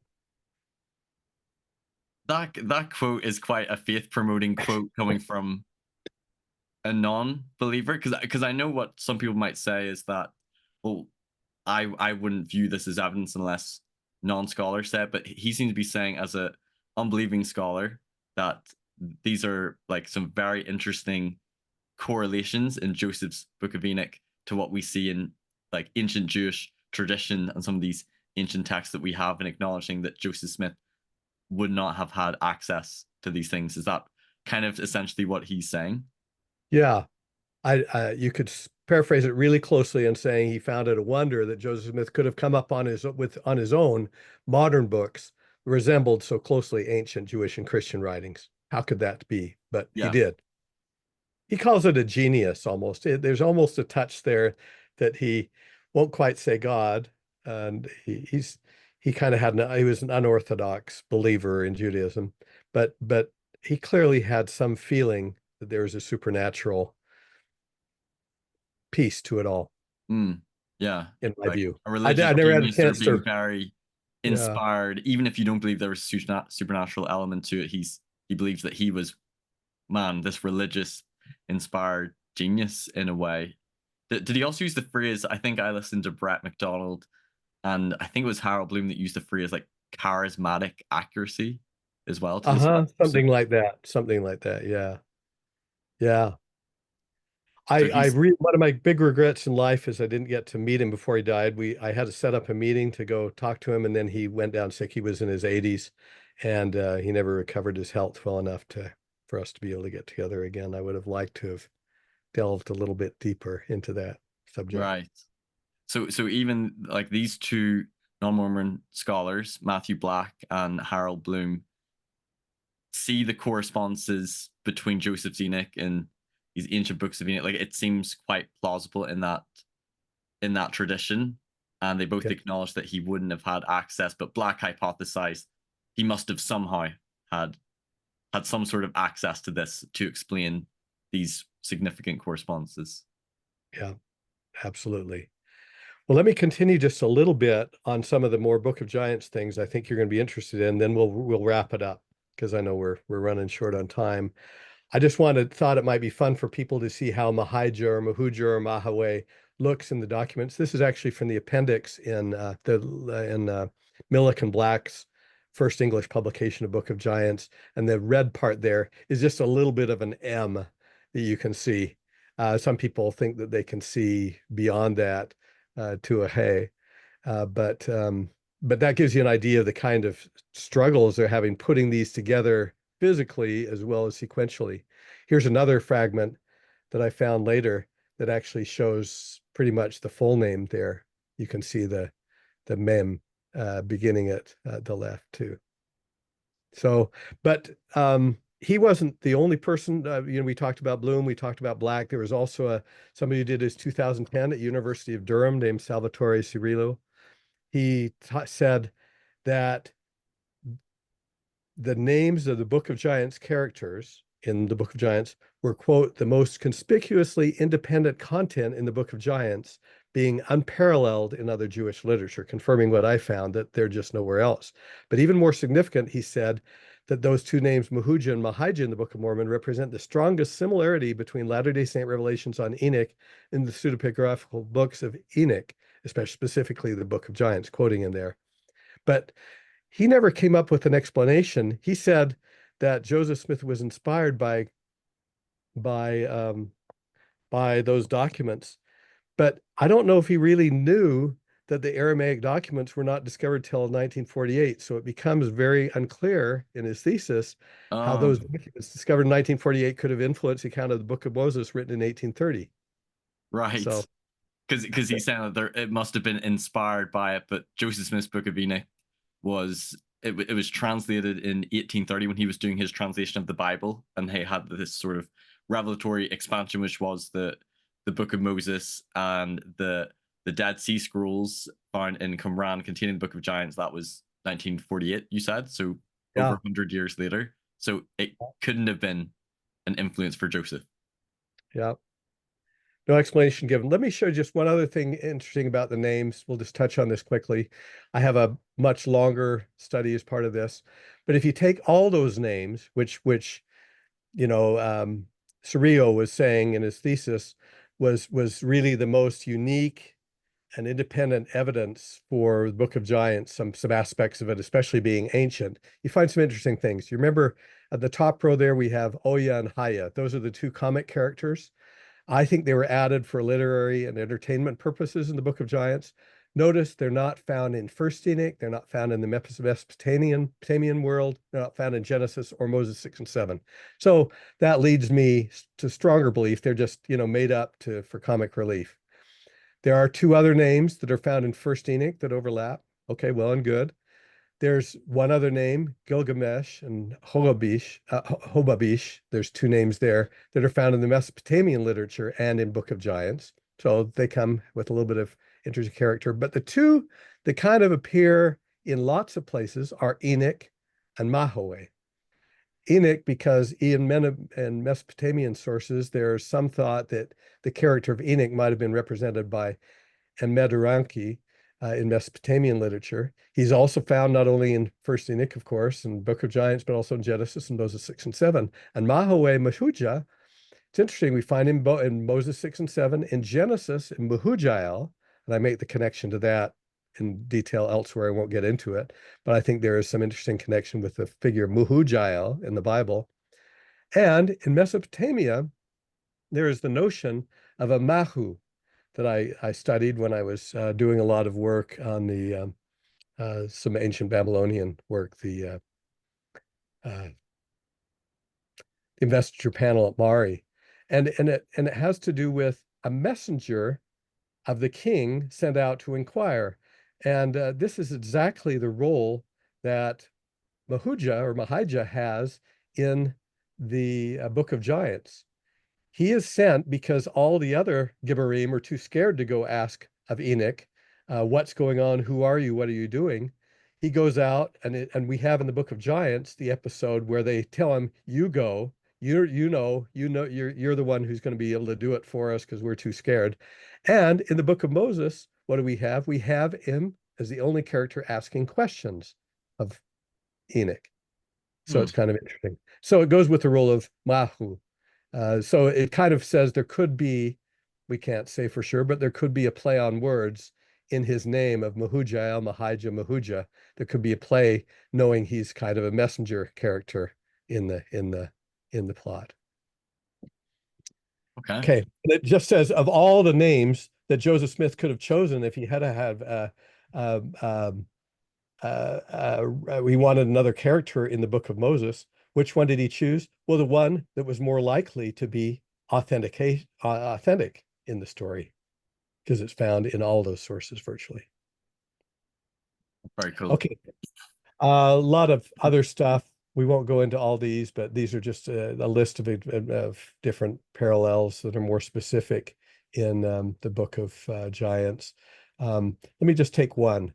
And that is, this is a fun one because it has to do with the term wild man. Do you remember in the Book of Moses, they say, they call him a wild man? A wild man has come upon us. Yeah, it's they call Enoch a wild man. And it's always been hard for me to parse that because you think, he doesn't come across as particularly crazy. He doesn't come across as a book John the Baptist character dressed in loinskin furs and being eating locusts and radical stuff. things. And so I wondered how that was met. And I did a lot of study on that term. It occurs only in one place in the Bible referring to Ishmael. And it's describing his nature. It's really like referring to the onager or wild ass. So it's really, he's saying he's a wild ass of a man. He's somebody who's inclined to fighting, like you see in the picture here. He's somebody who's inclined to be solitary, out in the desert, a tough guy, a gibbor, kind of a tough he-man, can't be tamed. So it's used to contrast him with Ishmael, who's more peaceable and more of a homebody.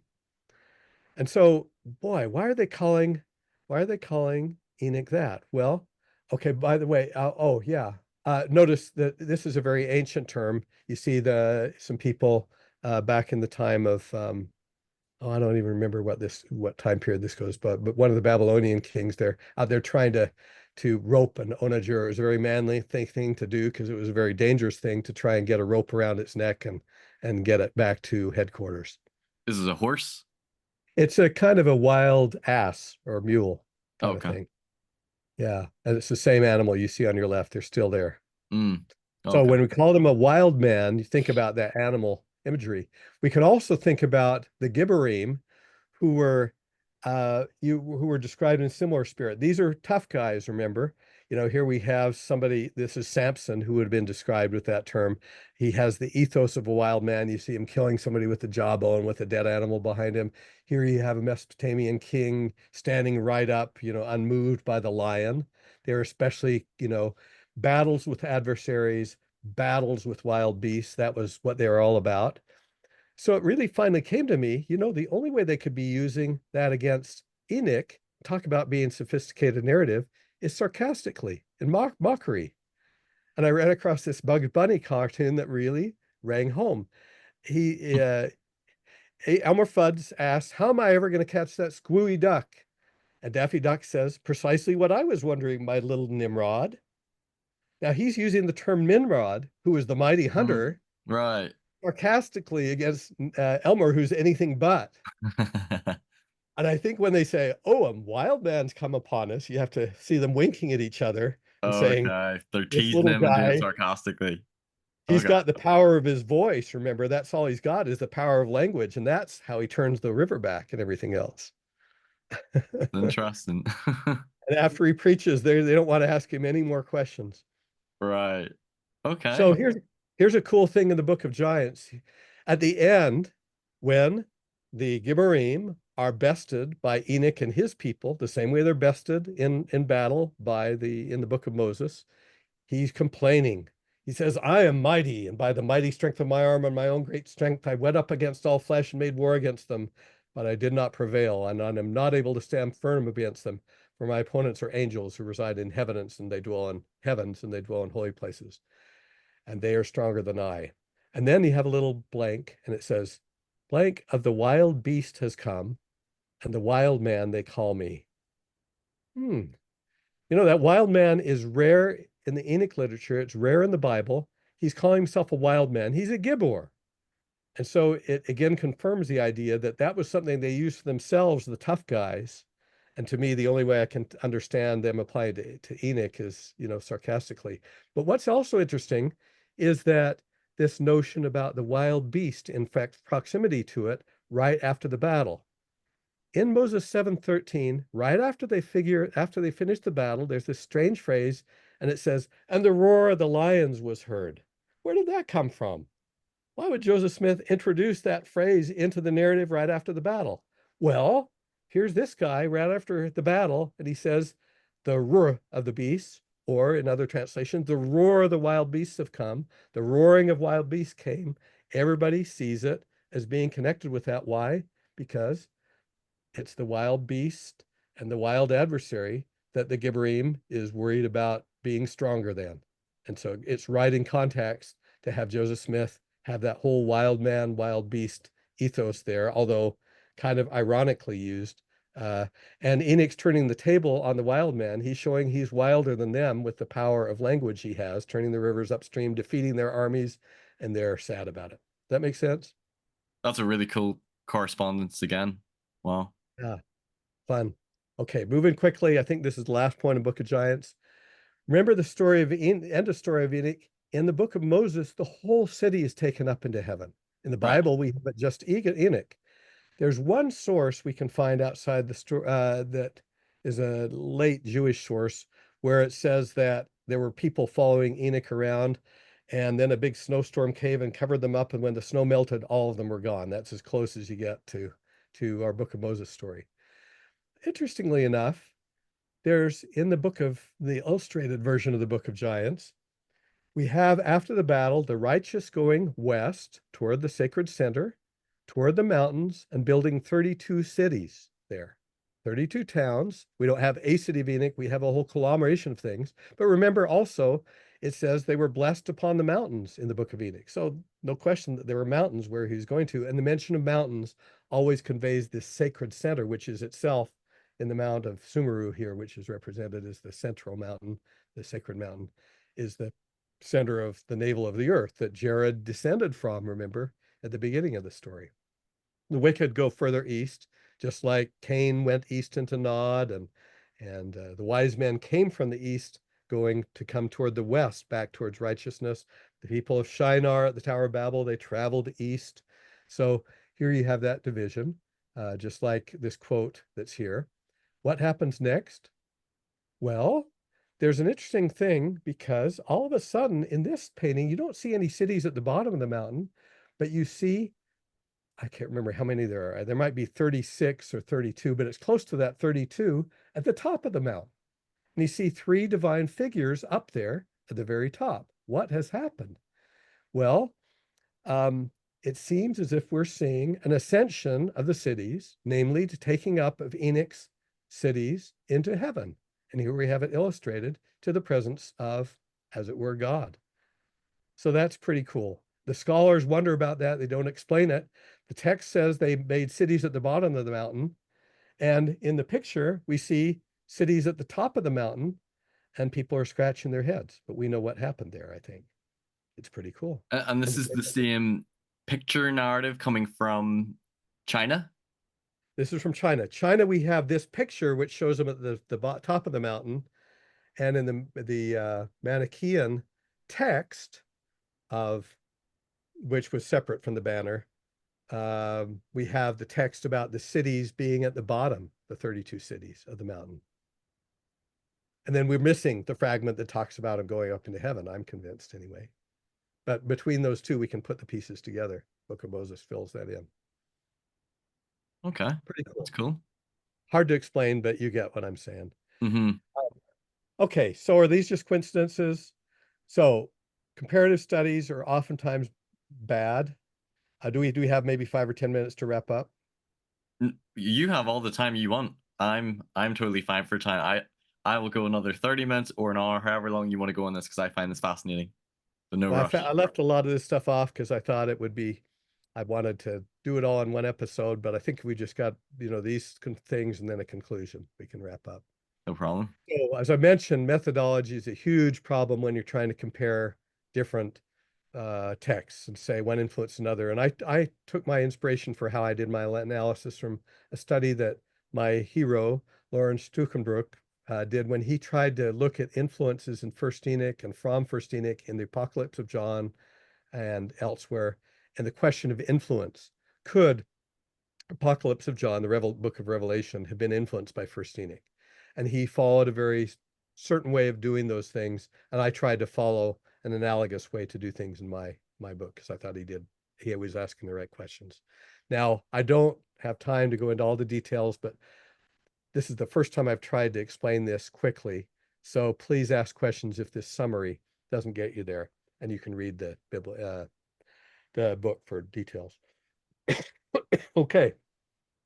So on the right, we have a table of thematic resemblances. This is in the same order as they have been ordered by Stuckenbrook himself in looking at the Book of Giants. All those fragments, bless his heart, thank heavens I didn't have to do it.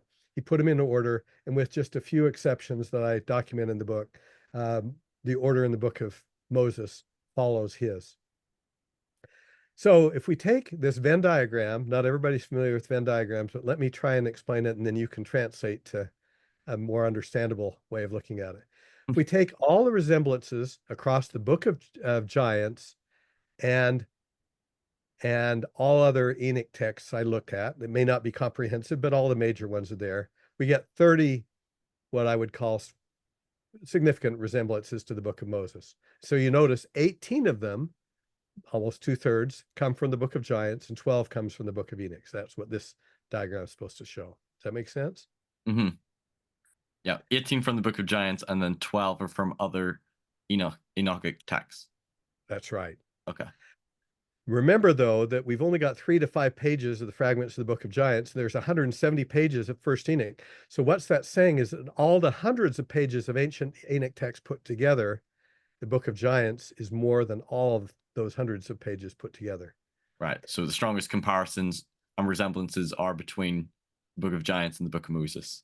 Yeah, so they're dense in that way, but also very specific. They follow the whole storyline from start to finish. Notice on the right, well, it may not be readable to you, but the ascent of Enoch's people to the bosom of God is the last item, and the begetting of the sons of God, the watchers and so forth is the beginning in the Book of Moses as well. Okay. And I have on that chart, if you want it in the book, it has the Book of Moses references, all the Book of Giants references, and then the narrative outline as the scholars have it. Yeah. Okay. Very good. Okay. So now let's get a little more fancy. So now we say, well, let's look at another cut at this. We want to say how specific those 30 resemblances are to Enoch texts. In other words, how often does wild man appear in the Bible? If it was hundreds of times, then the term wild man wouldn't be very significant. If it only applied, on the other hand, to in Enoch text, that would be pretty powerful. Right. Or wild beasts or whatever, things like that. So of those 30 that were significant, 20 that are found in the Book of Moses, of those 30, were found only in Enoch texts. Okay, and they might have been found across Book of Giants or Second Enoch or Third Enoch. I kind of aggregate them together there. And I said, okay, in the other 10, they were found in other Second Temple texts, Jewish texts, and in the Bible. And I give the specifics elsewhere. Okay, got that? Yeah. Now I'm going to put those two together. Whoa, that's kind of mind-blowing. Okay. So, do you want me to try and summarize, or do you want to talk it through? I think there's too much going on in this Venn diagram for me to summarize it, so you might have to do it. You're gonna have to sit and stare at that. I So, should bring this to my primary school children and be like, right, let's break this down. They just be like, what? boy, I was up in the mountains that day, and I was puzzling about how to create this in a diagram, and this came to me. So, inspiration, the like wheels within wheels of Ezekiel, right? Uninterpretable, but I'll tell you, they were given to me by revelation because I couldn't figure out any easier way to do it. I think So you need notice, revelation to understand it as well. notice that of the resemblances that are rare or absent outside the Enoch literature, 13 out of 20 come from Book of Giants. Hmm. So we got a real strong case that the Book of Giants and the Book of Moses share 13 strong resemblances documented in the book that you don't find outside of the Enochic texts. 5 of them you do, 13 you don't. Right. It isn't just a coincidence. So there are 13 exclusive resemblances between the Book of Giants and the Book of Moses that we don't find in other texts. Other texts, second temple literature or in the Bible. Right. Okay, the 5 that are the same might include the single term wild man that we find in the Bible in Genesis 24 describing Ishmael. So it gets knocked down out of that. If that wasn't there, then we'd have 14 in there, right? Mm. Okay, so then I guess I'll just summarize it this way. This diagram allows us to say, and I'm going to read here because it's hard for me to figure out how to say it simply, that although the Book of Moses seems to be related in a uniquely close fashion to the themes of Book of Giants, right? It's really powerful. It is also broad enough in scope that it also matches several important, singularly Enochic themes in every other major Enoch text. So even though Book of Giants is really strong, isn't it cool that it relates in significant ways to other Enochic texts? Okay, 12 of those and 7 that are unique to Enochic texts. That's cool. Okay, that has to do with maybe those spiritual experiences. He's translated and goes up to heaven. His call, the translation of the city up to heaven and so forth. Oh no, that's actually in the Book of Giants. But anyway, those spiritual experiences we talked to in the overall storyline.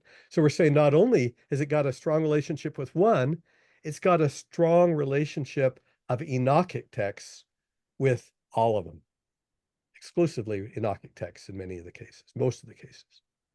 That's a strong case for influence. But in our case, it wasn't influence because he had no Joseph access. had texts.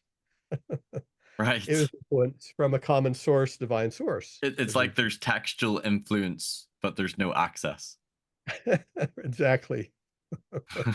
It's like he's seeing what's behind the wall with X-ray vision, and he doesn't have X-ray vision. Right. Okay. Anything else you want to say about that? That's kind of hard to digest, but to me, it was the simplest way I could convey that information. And there's probably different cuts you could make. No, I think that's a good summary. And I would just recommend listeners to look at the visuals as well. I think that's a really good chart that you have as well. Like some of the thematic resemblances, things like murders, violence, a wild man, Mahujah, their journey to meet Enoch, and then you have the correspondences in the Book of Moses and the Book of Giants, parts of the narrative. I think that's worth people paying attention to. I think one question I have for you, maybe if you answer this in your conclusion, then we'll just wait till then. But a question I have for you is, what is your theory on Joseph's Book of Enoch? Do you believe that Joseph is sort of channeling revelation about the Enoch story, so like the historical story, or that he's channeling perhaps an ancient document, maybe closer to the source of Enoch, and that these other books of Enoch sort of stem and come from either oral or sort of textual passing down with changes? That's a great question. Yeah, I'm glad you asked it because I wasn't gonna cover that later, but it should be addressed. Um, I'm not an expert um, in sort of dating and characterizing ancient texts according to the language they're using and the archaeological evidence and so forth to really understand and make a pronouncement on that.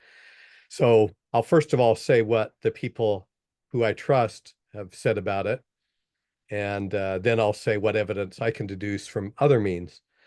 So I think the person who's got maybe the strongest theory on that is David Calabro. And as I mentioned, his paper would be very interesting to you. And he really thinks it came from an ancient document, but it was channeled. It was a document that was put together and happened to be a convenient source because it came from Syriac Christian source. The reason why that might have been a more convenient one, let's just assume it's true for a minute, than taking something in Enoch's time, is we might not have been able to understand it. The early Christian Syriac source had already translated some of the theological terms into early Christian language, which is one way to account for the use of New Testament language, New Testament-like language in the Book of Moses. I thought that was just a brilliant way to think about it. And so David has not only sort of from a language perspective said, this makes sense as a New Testament era text, possibly in Syriac, and also that it was a ritual source. And so he tries to make the case for why, back in the day when you'd have a baptism service, they'd last all night. We do have documents about them reading the book of Mark, for example, through the service. And then when the sun comes up and they get to a certain part about the resurrection, they they baptize the person. So he has some analogs there. So that to me is sort of the best case that's been made for that. I have gone down back and forth with him about some of these things that I think are truly ancient text that seem to have more affinities to me with something older than that. And I think he certainly conceded the point that they didn't necessarily do as Joseph Smith did and get a whole cloth out of Revelation, that they could have drawn on earlier texts. And we won't go into all the evidence for that here, but the evidence I can say is that when I study Mesopotamian documents and pseudepigraphal documents that are prior to the era where David was studying, with not the same expertise, of course, that he has, I find parallels in language, construction, and themes that I think are more at home in even the Mesopotamian period. So, which is kind of where we get our first clues about Enoch. Okay. Fascinating. Okay. All right. We've already talked a little bit about what Harold Bloom had to say about Enoch. Let me just quote something from my good friend Samuel Zinner. I hope he won't mind my quoting him. But he did publish this actually in a book that was published by Interpreter, talking about Enoch and the Book of Mormon and their interesting contents. So And he's was a believing Latter-day Saint, and is he like a scholar or a researcher? Yeah. His father is Native American. His mother is Jewish, Jewish, and he had got his PhD in ancient studies and knows more languages. Well, probably reaching the number of languages that Hugh Nibley knew, for everything from Coptic to very old languages. Mandean, he's translated, the Ginza portions of it and so forth. Gospel of Thomas, some very difficult texts. Anyway, he was generously open to the idea that Joseph Smith could have had some inspiration in these texts. He's a very spiritual man as well, Samuel is, and I give him credit for that. And here's a quote from his chapter. He says, it might be proof. He's kind of poking fun at people who won't even accept the thought that there might have been inspiration behind Joseph Smith's text. And he says, quote, it might prove fruitful giving an understatement, to apply to Joseph Smith's modern era Enoch writings Michael Stone's model, whereby he posits that at least some ancient post-canonical literature may have been created under the impact of visionary experiences rather than having been authored exclusively by imitating previous literary works. Now, if you say that, and you also note, as he's noted in several places, some portions of Joseph Smith's writings and translations where things are lined up with ancient writings, then to say that they were by visionary experiences, you're implicitly saying, and I won't put words in his mouth too much, but to me it implicitly says that you must have believed that those visionary experiences had some divine source, or else they'd just be random as opposed to connected with stuff in the past. Does that make sense? Yeah, that makes sense. Again, I hope I haven't gone farther than he would. I'll just quote his thing and say that he's going to be speaking at the Abraham conference coming up, by the way. And he's not a believing member, but he's sort of open that he might have had some visionary element to producing, these writings about Enoch. That's right. And he thinks some other pseudepigrapha may have been also produced in the same manner, not making it exclusive to Joseph Smith. And I wouldn't close my mind to that at all. Yeah, he's definitely being open-minded and not dismissive or flat out rejecting, obviously acknowledging these ancient correspondences. And he himself is quoting Michael Stone, if you notice, who is one of the foremost scholars of pseudepigrapha. So he's not alone in the view that we ought to not just say, oh, they copied it from elsewhere. We ought to really consider that there was something spiritual that may have taken place in these kinds of productions. Right. Okay. So if you are okay, I have two final slides and a statement to make, and then you can blow anything at me.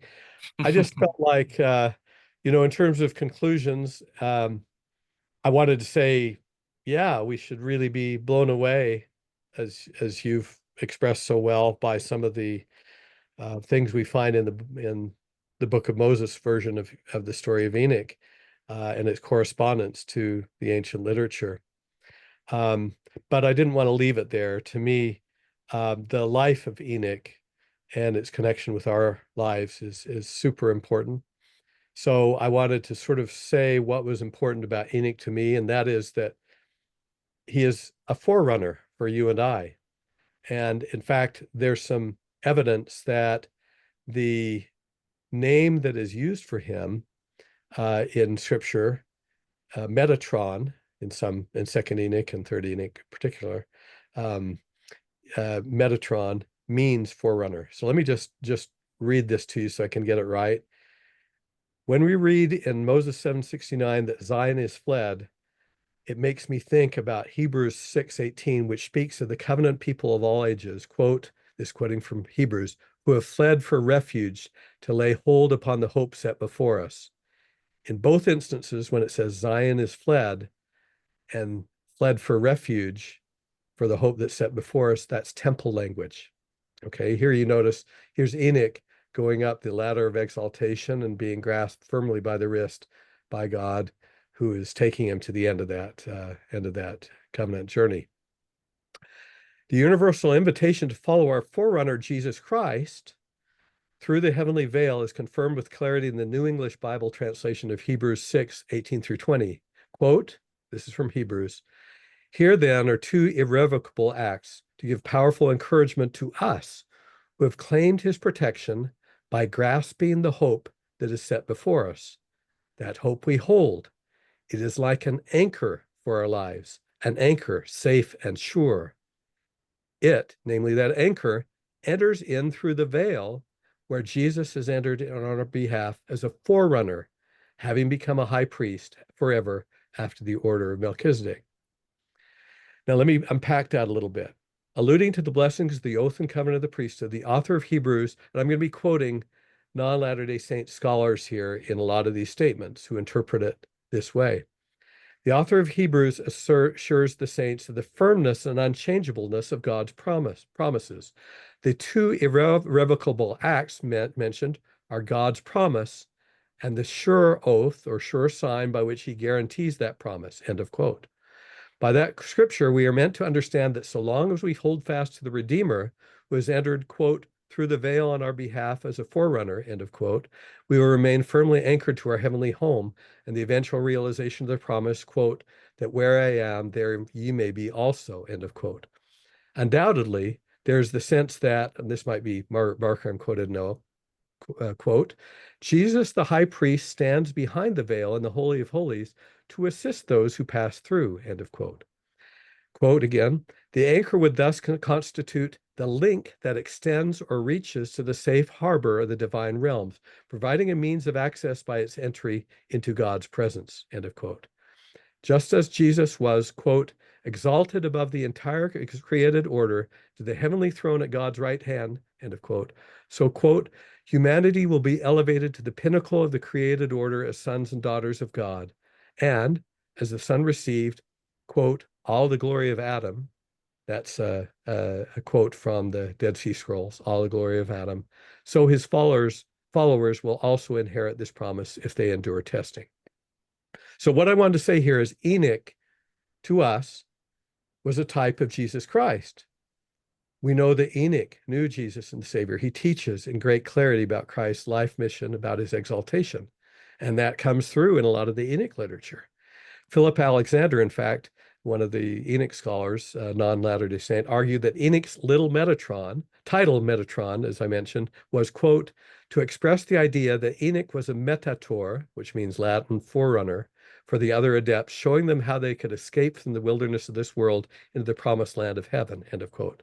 And then another quote from another Enoch scholar, Philip Alexander. One very plausible etymology derives the title Metatron from the Latin metator, again. The metator was the officer in the Roman army who went ahead of the column on the march to mark out the campsite where the troops would bivouac for the night, hence figuratively, forerunner. In further support of that idea that Metatron was a title related to a role rather than just another name for Enoch in his heavenly state, Alexander further concludes that Metatron was the, quote, first incarnate in Adam and then recarnate in Enoch, and obviously incarnate, figuratively speaking, in Christ. Other such titles, most often applied to Christ, but sometimes applied to prophets, include, quote, the only begotten, that's also applied to these forerunners, firstborn, son of man, that was applied to Enoch. But importantly, each of these titles will someday be the heritage of all who endure to the end in the fashion described in 2 Nephi 31:20. So there's my theology, and then I have one other statement. Do you want to say anything about that? No, that's a great summation of it all. If you don't see Enoch as a forerunner of Christ, a forerunner for us, and if you don't see him in the book of Hebrews, where Christ is presented as a great high priest, then you've misunderstood what the great rich thing we have. I also like, okay, then I wanted to quote Stephen Webb, who is a great friend of Latter-day Saints, who concluded that Joseph Smith, quote, knew more about theology and philosophy than it was reasonable for anyone in his position to know, as if he were dipping into the deep collective unconsciousness of Christianity with a very long pen, end of quote. Isn't that a beautiful quote? Specifically, he figured out what it meant to become a partaker of the divine nature in the footsteps of Enoch and his people. Hopefully we'll all ascend to heaven together. Hope to see you there, Murph. Now, let me just close then with Joseph Smith, what he had to say about Enoch's vision of Enoch as a forerunner to us. Joseph Smith yearned that Enoch's vision of eternity might be experienced by all the saints. Remember, he saw a vision of all eternity. So they might be prepared and strengthened as they relived the story of Enoch. Remember, they kind of lived that as they went to Zion, and that's why he translated that right before they left for Missouri. While the book of Moses that relates the sad postscript that Zion is fled, others of the prophet's revelations provide comfort and a needed spur to Latter-day Saints, telling us that we may still, quote, flee unto Zion today. The essential prerequisite for eventual acceptance into that divine society is that we be filled with that same, quote, pure love of Christ that animated the ancient seer. Here's that challenge in Joseph Smith's own words, Joseph Smith speaking of Enoch. Quote, Let every selfish feeling be not only buried, but annihilated. I love that. Every selfish feeling not only buried, but annihilated. And let love to God and man predominate and reign triumphant in every mind, that their hearts may become like Enoch's of old, so that they may comprehend all things present, past, and future, and come behind in no gift, waiting for the coming of the Lord Jesus Christ. And I bury my testimony of Joseph Smith's words here and in the Book of Moses, in the name of Jesus Christ. Amen. Amen, Jeff. That was beautiful and really touching and inspiring, and everything you shared. But I think definitely talking about the relevance of the Book of Enoch, the application to us, and trying to create that Zion community, being one heart and one mind, and trying to build Zion while we're here on earth, preparatory for the next life. Is it okay if I ask you maybe a couple of questions before we end? I've been really trying to think about what a critic or a naturalistic explanation to account for these ancient correspondences that we've gone through, and I've been kind of struggling. And you've sort of already addressed this, so maybe just very quickly, what if somebody were to say these are interesting parallels, but it doesn't prove anything? It doesn't prove that Joseph Smith is a prophet, and we could very well one day find that he may have had access to this. What's your quick response to that? Well, quick response, first of all, is it's absolutely right that you can't arrive at faith by proving, and there's a large element of faith and testimony that is informing my feelings about things, although I hope I've presented the evidence even in an even-handed way. And I will also maybe preface that with saying that obviously some of those parallels are stronger than others, but you know, when you look at the resemblances and you say, oh, this one seems a little loose and this one seems a little better, the fact that they're appearing in what seems to be a correct order seems to strengthen what you'd have if you were just looking at this thing piecemeal and just counting up things and then throwing out the ones that were a little weaker. So, but ultimately, what would I say? Say your final question again. I gave the preface and lost the question. Say it one more time. Oh, okay. If someone were to say that this doesn't prove Joseph Smith is a prophet, it's just parallels, and maybe we'll find the source one day, that, you know, like what Matthew Black said, that we'll find it in his environment or his milieu. You could say that's faith on their part, you know, based on the current data or evidence. He didn't have access, but maybe we will. And this doesn't prove, or maybe not proves the wrong word. This doesn't validate Joseph as being an inspired prophet and revelator. Right. Okay. Yeah. So the thing I would say is make sure that going into that, you realize that Joseph Smith, if he were to find a document, or we were to find a document he uses as source, it would probably have to be several documents, because or would it maybe have to come from the world of the Syriac church, because it doesn't, there's some respects in which it resembles no other document because of the kind of language used in some places, because of the way it's put together. The pieces that sort of shine through as jewels that kind of put it together are the main storyline and certain words and phrases. But imagine if I were going to try and write a play of Shakespeare by pulling out random phrases from all those things which were truly Shakespeare and clever and witty things to say and cleverly came from his time, and tried to put together a coherent narrative. I would just say, please consider, if you're considering that hypothesis of whether someday we'll find that missing link or missing document, the kind of effect that the Book of Moses has on you personally when you consider it as a piece of scripture and as a spiritual writing that is meant to edify us and to teach us what God is like and what Jesus Christ and the plan of atonement is like.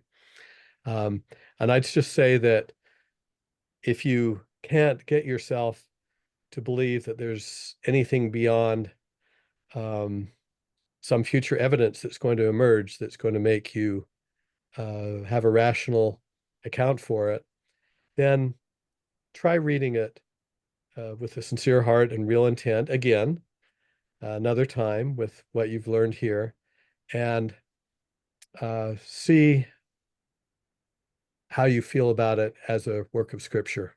Because frankly, we have less evidence for many works in the Bible and elsewhere than we do for the Book of Enoch, in my view. That's really cool. I guess like one of the thoughts that was going through my head is I agree with you. I don't have this paradigm or this expectation that there will be proof. And in my channel, I'm not trying to define this is the smoking gun bullseye proof that Joseph Smith is a prophet, the Book of Mormon is true. I ultimately believe you won't find it. I don't believe God. If there is a God, which I believe there is, and if you believe in the inspiration of scriptures, often they teach that God wants you to have faith. And I don't believe that there will be ultimate proof for it.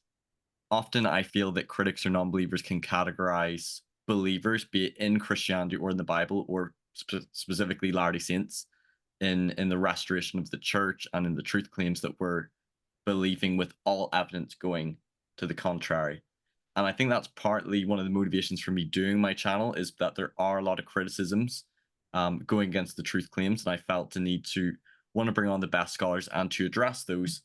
But on the flip side, if you're only ever addressing problems that are brought up, it's also important, if you're really trying to come to a conclusion, to look at the best evidence in favor.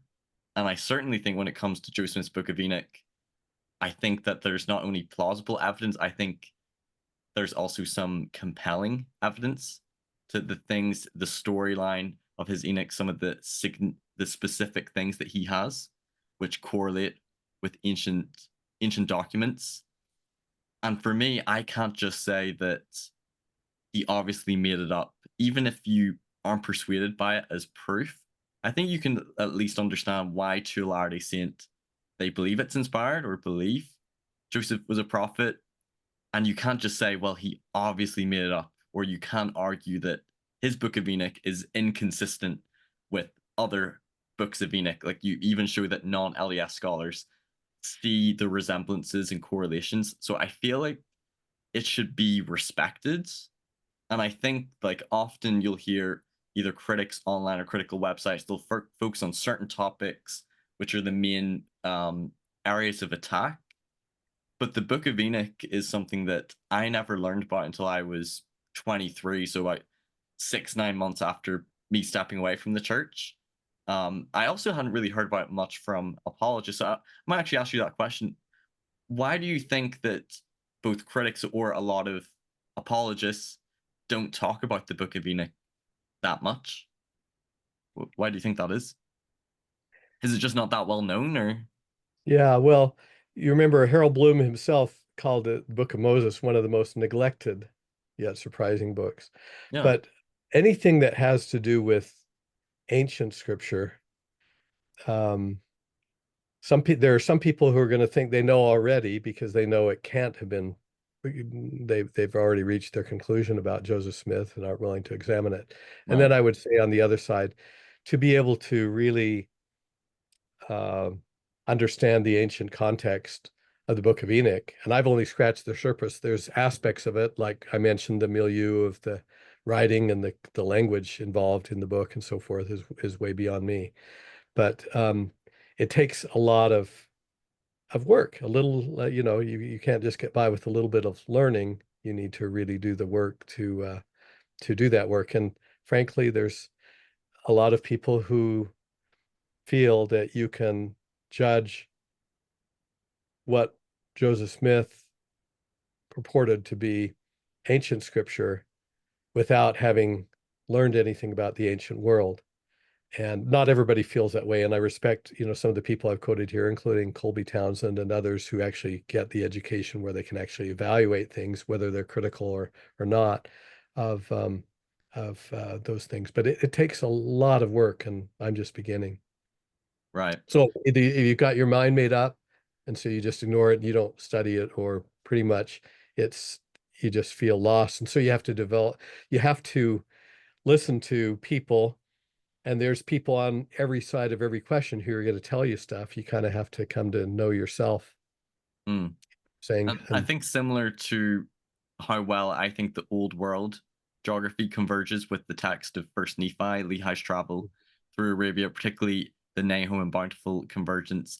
It's generally not usually an area of attack by critics. They maybe just try to downplay it. And I think also same with the Book of Enoch, if you're going to try to attack or undermine the truth claims of the church, you probably wouldn't want to bring up the Book of Enoch. But I think for maybe a lot of critics as well, may not, as you said, it's not super well known or dived into very deeply. Now, I do want to ask you very quickly, the Book of Abraham is a whole other topic and controversy, and I'm yet to do a deep dive into it.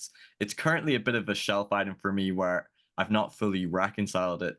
But one of the things that has sort of given me I guess, extending the benefit of the doubt or still trusting in it as inspired scripture. One is the Book of Enoch and the Book of Moses, but also seeing some correspondences between some ancient documents attributed to Abraham, like I think the Testament of Abraham and Apocalypse of Abraham, and some pseudepigraphical writings that whether or not you hold to the catalyst theory that he received it by revelation, or if it was on a missing part of a scroll, that it could still have been an inspired text. What's sort of your quick, how do you view the Book of Abraham, just very quickly? And in that way, you're saying, what kind of a document is it? Yeah, like, do you see it more as like, yeah, what sort of a document? Well, like the Book of Moses, it just feels more reasonable to me after having studied it, that there's a document behind it, that it isn't just a bespoke revelation for our times, right? And that is how Joseph Smith characterized it. Book of Moses, it's a little bit less clear, but it sure feels like it didn't spring out of his head in that way. Like the Doctrine and Covenants, there's scriptural language. Again, you might want to wait till David Calabro publishes his ideas, and I don't want to give too much away, but he's really exploring seriously about what it would be like for the Book of Abraham to have been a Ptolemaically produced document sometime around the turn of the millennium, and drawing, of course, on more ancient sources. And then Joseph Smith translated that document. We have a precedent for that, by the way, in Doctrine and Covenants.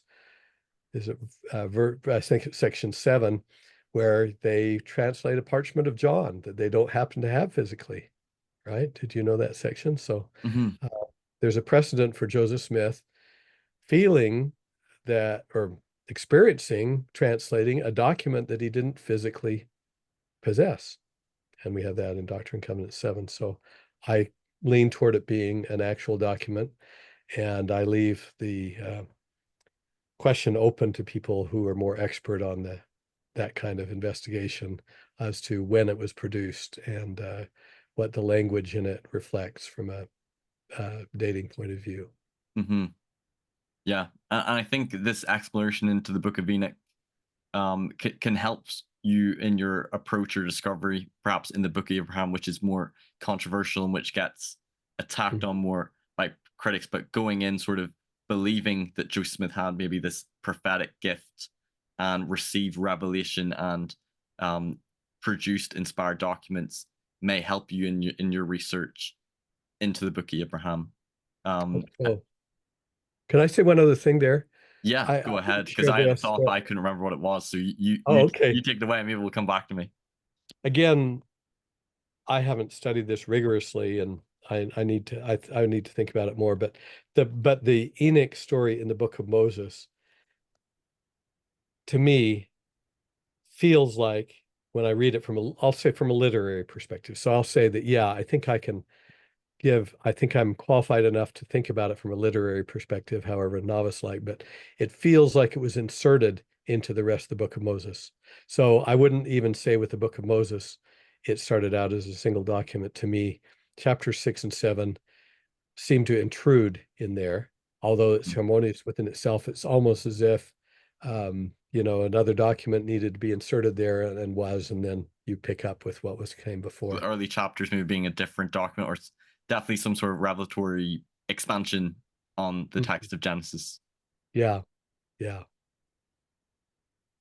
I think, the thought I was going through my mind is that it's funny because often you'll listen to critical voices or podcasters. So, for example, John Dehlin will often say that his platform is all about informed consent, and that's one thing where I agree with that approach. That I want to try to inform people, and if you're about sort of getting information, facts, and evidence, I think it's important to examine. Like, these are maybe some of the challenges or issues that are brought up. But if you're trying to take into account all the information on something, like I said before, you should also take into account the best, either faithful scholarship or the best evidence in favor before you throw out the towel, shall we say. And I personally find the Book of Enoch, Joseph Smith's revelation or translation of the Book of Moses, quite compelling in favor for Joseph being a prophet. And at least if you aren't convinced, if you're still not a believer, you might have more respect or understanding why someone believes it's a scriptural text and Joseph Smith being a prophet. And there might be, at least I think it should be taken more seriously. While you're saying that, you make me want to summarize what you said this way, which is how I would summarize it. I love these two chapters because they speak to me intellectually and from a point of view of having studied the context of that world. And they also speak to me as scripture. And to me, that context makes them uniquely powerful in my own life because I can understand them more because of the deep study of that milieu and the other writings purported to come from Enoch. And with that understanding, it makes my appreciation of those works of it as a work of scripture more deep and profound. Yeah, it's the study, seek learning by study and also by faith, both the intellectual and the spiritual aligning, and it can enrich the text as well. It can help getting that spiritual value, and kind of seeing it as like, man, this maybe is an ancient historical text as well. And I think it's important to seek out the best evidence and the best scholarship on a topic as well, combining that with your spiritual testimony and your faith as well. And when it comes to this, like, if there are any critics who have responses or things that we're not aware of that can challenge this, I'm open to hearing that. But I think the Book of Enoch should at least be taken into account as you're on your spiritual quest and trying to examine and determine if you believe Joseph Smith was a prophet and that he was experiencing revelation. It should be taken into account, the Book of Enoch. And I think this has been a fascinating episode, and I'm grateful for us being able to collaborate and you share all the work and knowledge and understanding that you have in this topic. And I'll definitely promote all the work that you've done. And thanks so much for coming on. Okay, thank you. It's been a pleasure. We'll do this again on some other topic. Oh yes, we'll find more topics. Listeners who've been watching, please give this video a like, share it as well, comment underneath your thoughts, and definitely go and check out some of the articles and some of the links that I'll put in the description as well. And we'll see you next time on Mormonism with the Murph. Take care. Bye-bye. Thanks everyone for watching this episode. If you've enjoyed it, please give it a like, Share it with others who might benefit, and don't forget to subscribe so you don't miss any future content. You can also listen to these episodes on podcast form on Anchor or Spotify, and you can follow me on Facebook, Instagram, and TikTok. Check out my website for more content, personal blog, and more. And if you care to donate to support me, you can via my PayPal or Patreon, or through the website. And you can also give donations via YouTube through Super Chats. Thanks for watching Mormonism with the Murph. Take care. Bye-bye.